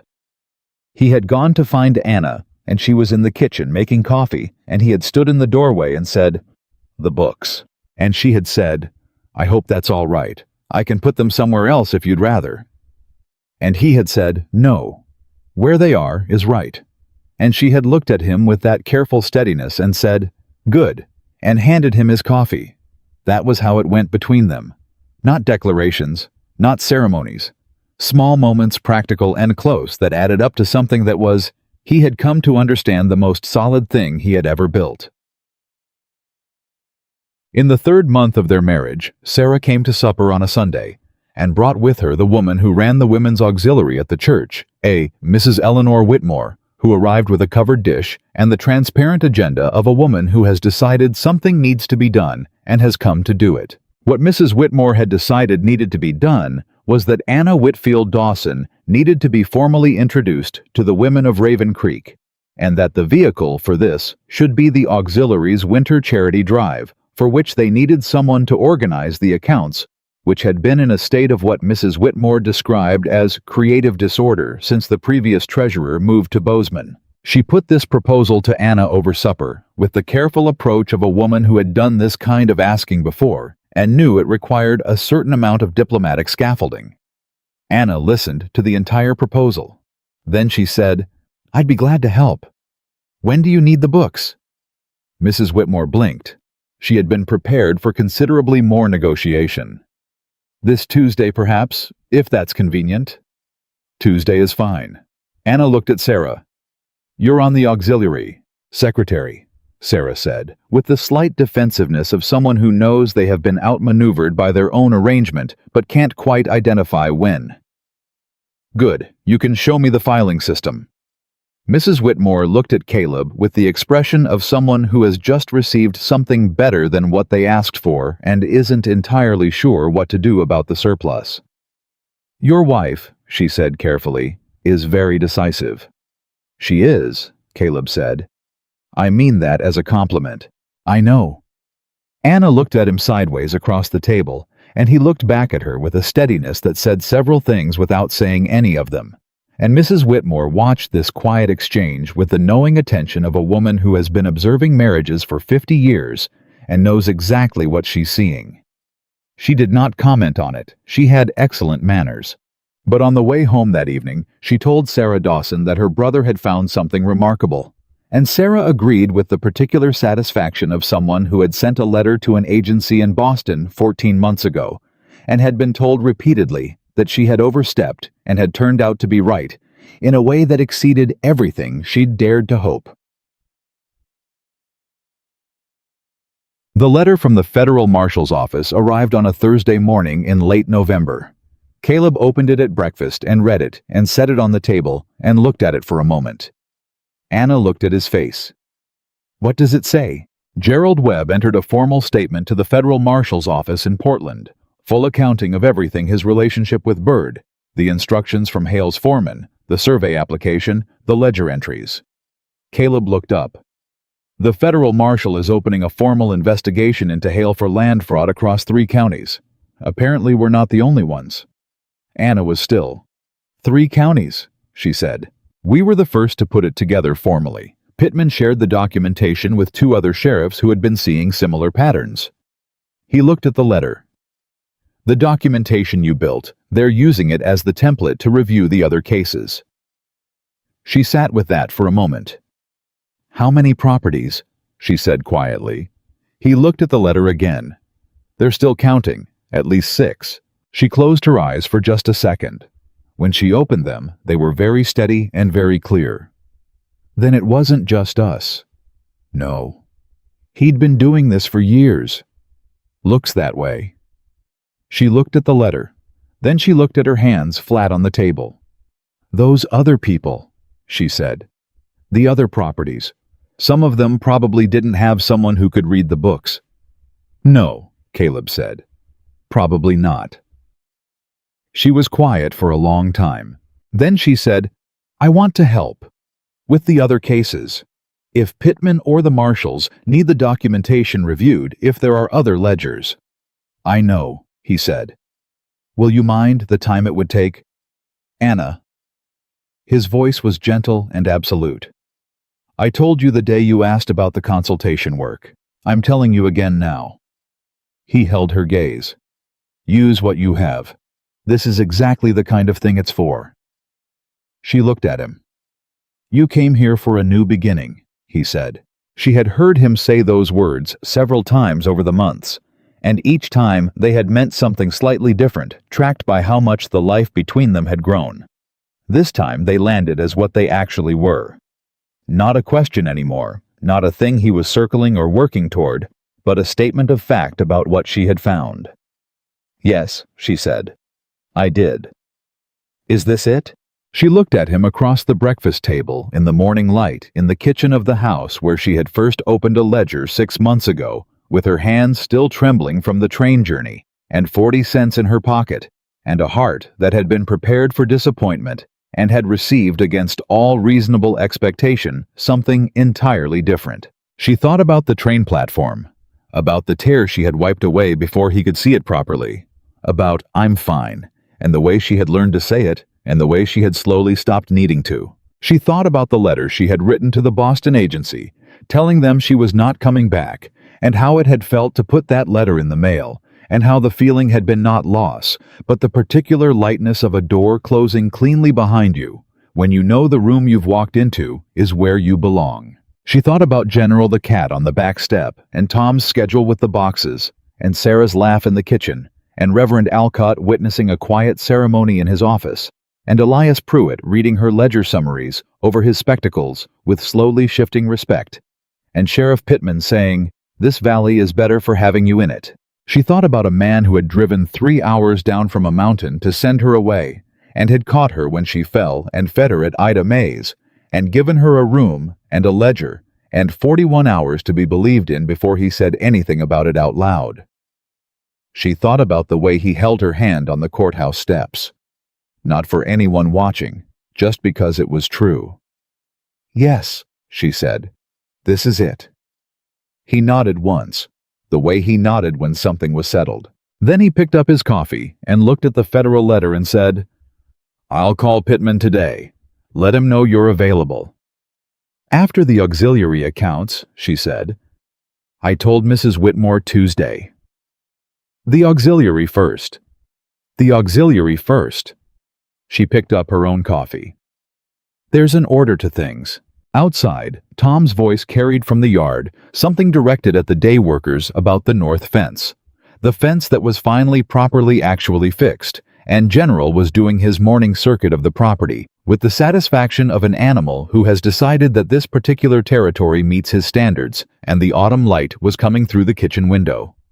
The way it had been coming through that window for as long as the house had stood, and none of it was different from what it had always been, except that the house was full now, of noise and warmth and work and the specific irreplaceable weight of two people who had found each other across the length of a country and the width of everything they'd each survived to get here. Caleb Dawson had come to that train platform with $65 and a plan to be alone. Anna Whitfield had stepped off that train with 40 cents and one last hope. Between the two of them, they had built something neither had known how to ask for, not because fate arranged it or luck delivered it, but because two people, with enough courage and enough honesty, had looked at each other clearly without pretense or performance, and chosen. That was the whole of it. That was everything. And on a cold Thursday morning in late November in Raven Creek, Montana, With the federal letter on the table, and the coffee going warm in their hands, and the life they had made running full and real around them, it was more than enough. It was exactly right.